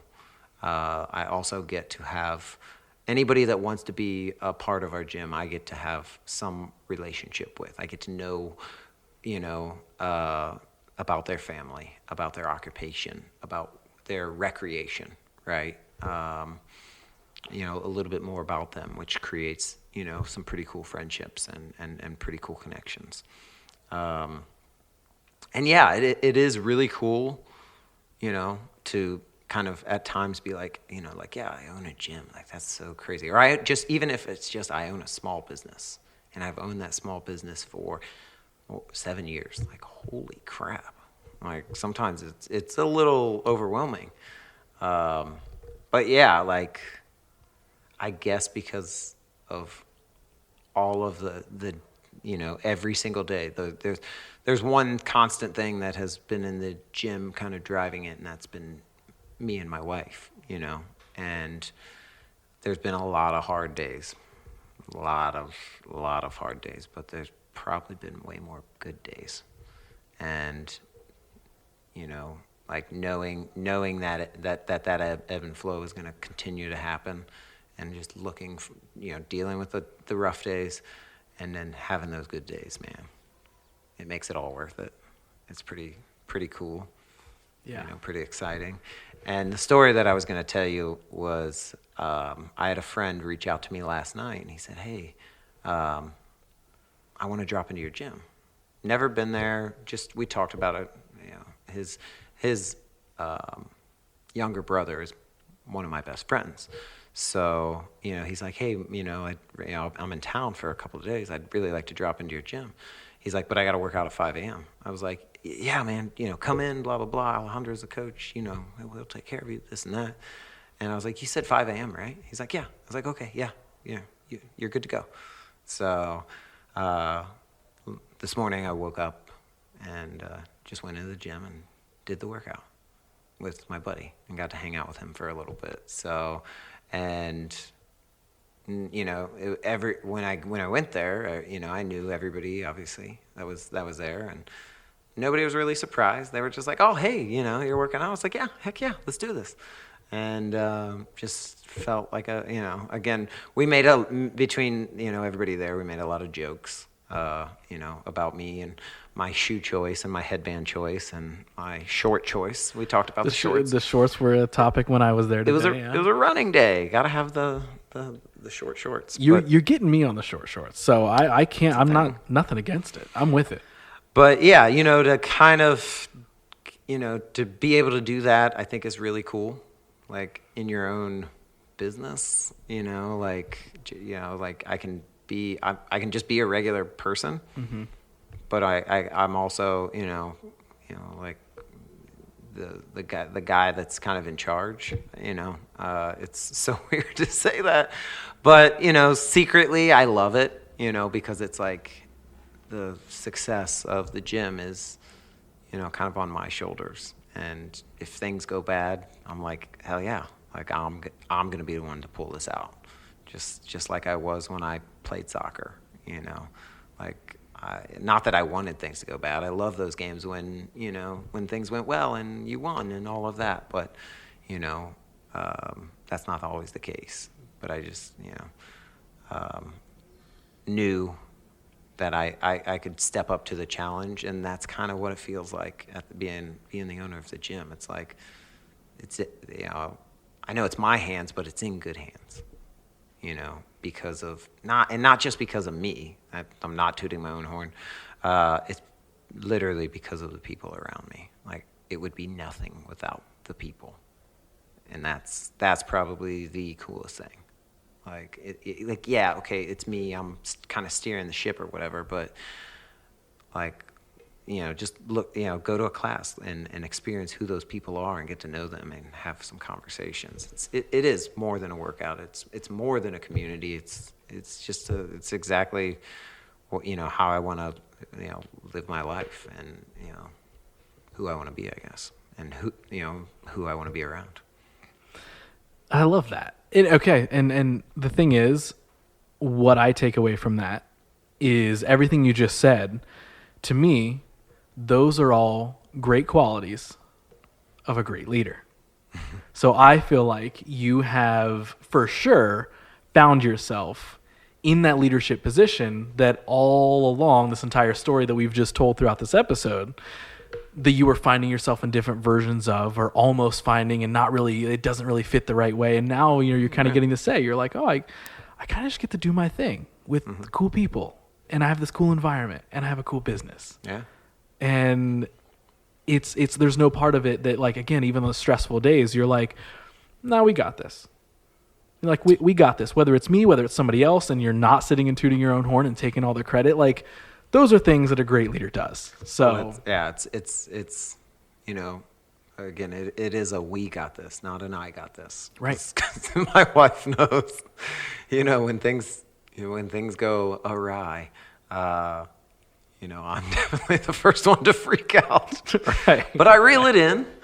Of I course. reel it in mainly We learn because she kind of points out how ridiculous I'm being, and then I reel it in and start, get to work on solving whatever issue we need to solve, or whatever, go in the direction we need to go. What this now makes me feel is, if I'm ever, in there and we're in a training session or anything, and something goes just crazy and just goes wrong, just something crazy starts happening, I'm just going to kind of sit back like, Brian's got it. You'll be like, what's going on? I'm like, just give him a couple of seconds. We talked about this on the podcast. Yeah, I don't know if you listened or not, but just give him a second. So if like the apocalypse or something starts outside while we're like inside working out, I'm going to be like, just give it a couple of minutes. We're in a good spot. Brian will think of something. He'll like order some pizzas or something. It's fine. I've heard this story. Yeah. Everyone's like, no, Ross, you don't understand. This is bad. I'm like, no.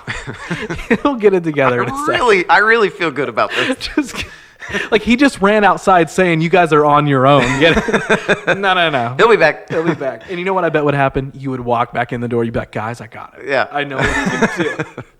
Dude, this has been a blast, man. Good. I am so very stoked we've got to make this happen. Yeah, I enjoyed it. So last couple questions before we Sure. officially wrap up. If somebody right now, I want you to put your advice cap on a little bit, okay? If somebody's listening to this right now, and they are maybe in one of those positions that you found yourself in over, and we're not talking about the stripping career yet. We're going to save that, not those positions, but life positions.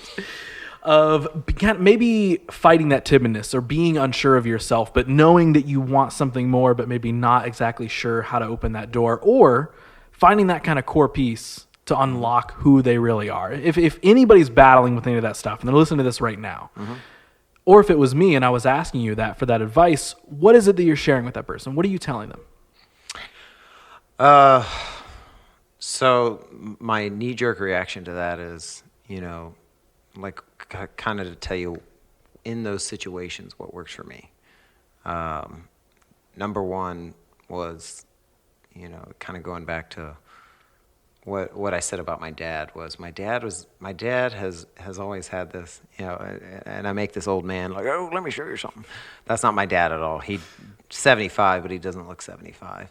But he'd always kind of be like that, like, let me show you something. Or ultimately, what I hear now when he says that, is let's learn something, and that's kind of always been a thread.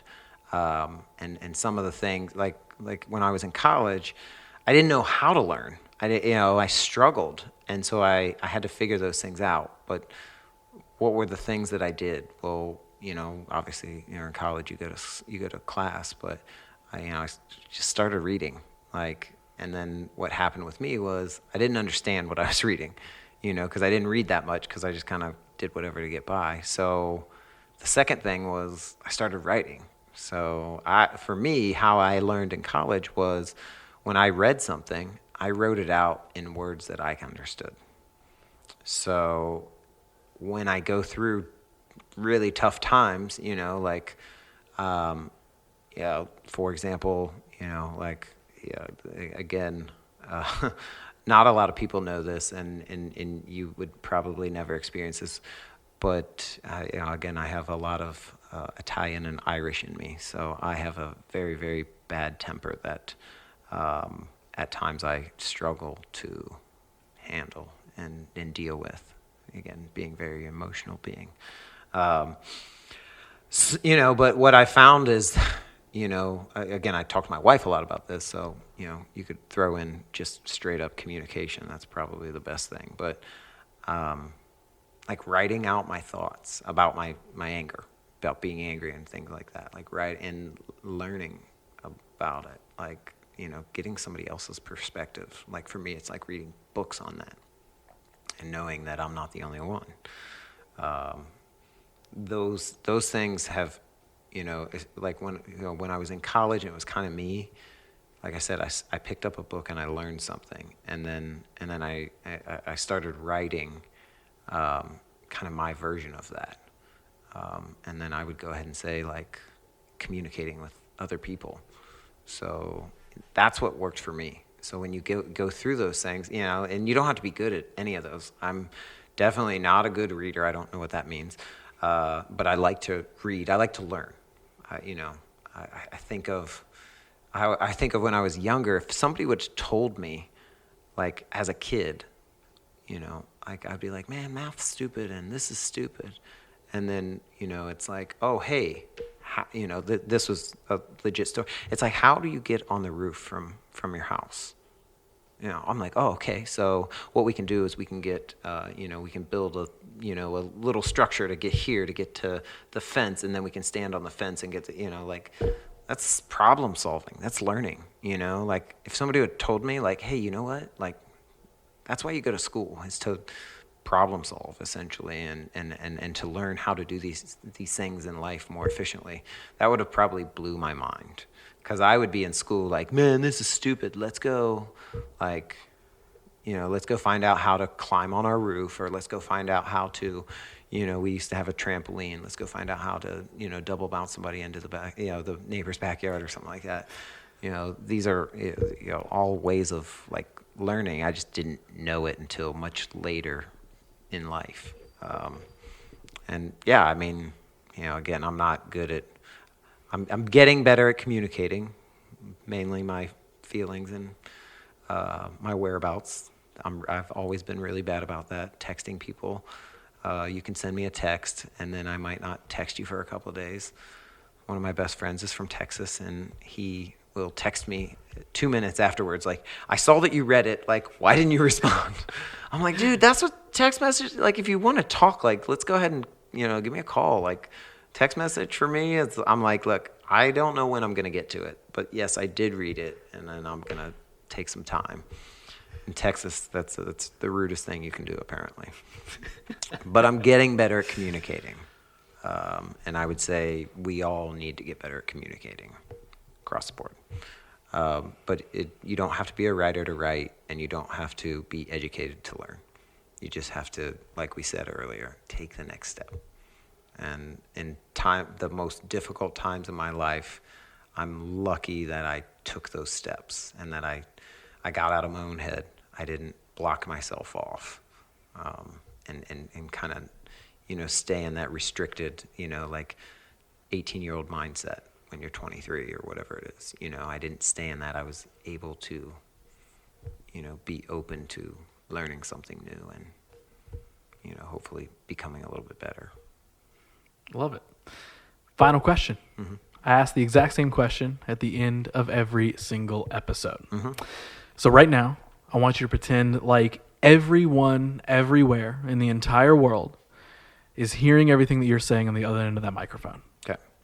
So you have a live mic connected to everyone, and you get to share something with them. Mm-hmm. What is it that you think they should hear? Hello? No.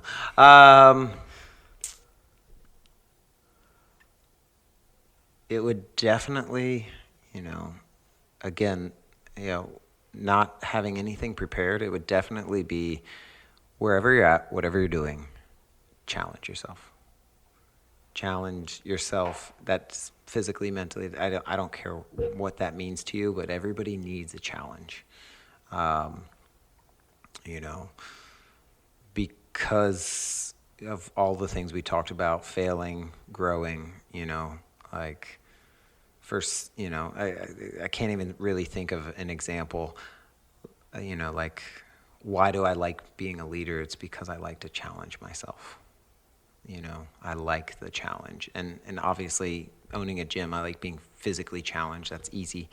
But like I said, when I was in college, it was almost it was almost like, I dare you to be good at this. I dare you to learn how to study. that's kind of how I looked at it.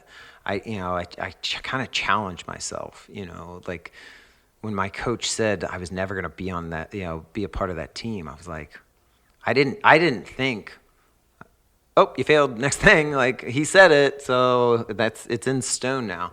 I kind of said, like, what if he's wrong? And more, I didn't even say, what if he's wrong? I straight up told him he was wrong. I was like, nah, that's not, you can think that, but I'm not. I want that challenge. I know not everybody's like me, but, wherever you're at, challenge yourself. And yeah, that's about as simple as I can get. I love it. Dude, that was great. Good. Brian, I cannot thank you enough for taking the time to sit down and share everything that you just shared with me. Yeah. This was a blast. It was a lot of fun. I appreciate you offering this up, and I would gladly do it again. So, hey, I mean, I'm always down. Yeah. I'm always down for more episodes. And we haven't covered the stripper career. Maybe that's probably its own podcast in itself, right? That'll take another 2 hours. It could be. It's actually not necessarily a stripper career. It's what it is it's a timeline of when I was about 19 years old. I bought a Speedo, and basically, like, that's all I wear when I go to the beach or the pool was a Speedo. And people that have known me for a long time, it's like second nature. But it's, like, they're like, oh yeah, this Brian, he wears Speedos. No big deal. I've gone to parties and ended up in a Speedo. So again, it's not really a stripper career, but it's kind of like my timeline of a phase of, going on 20 some years of wearing Speedos. It's maybe not a phase then. Yeah. I mean, it's, you know what? We've been talking about this core thing inside everybody, and I think what we just unlocked, you're a stripper at heart. Yeah. I mean, that's... I got to polish up my dance moves, but maybe that's what maybe you can start implementing that into classes at the gym. We could. All right, guys. So, I always make sure, when we do like squat stretches and stuff, I always make sure I say grab an upright instead of grab a pole. Yeah, don't grab the pole. Grab a pole, guys. We're gonna do some stripping. Leave that to the professionals. Right. Brian, dude, this was so much fun. This is a conversation I've been wanting to have, honestly, since like day one at the gym. Good. I am so stoked we made this happen. Yeah. Like I said, I had a blast. So before we officially say goodbye, if anybody wants to find SuperFit or you or anything like that on the internet, where can they find that stuff? www.superfitcolumbus.com. SuperFit Columbus on Facebook. What is it? It is SuperFit CF Gahanna on Instagram. Perfect. And the same thing for Twitter. It'll all be tagged in the show and notes and all that sort of stuff. So yeah, if you want to find it, that's where it'll be. Again, dude, thank you so much for spending 2 hours of your night after hanging out with me earlier in the day. Yeah. See, we did your thing earlier in the day. Now we did my thing. Yeah, and no, it's good. Honestly, your thing honestly is a little bit more fun. This is good. Challenge, This is good. Dude, thank you so much, man. Absolutely. Appreciate it. We did it. Yep. That's it.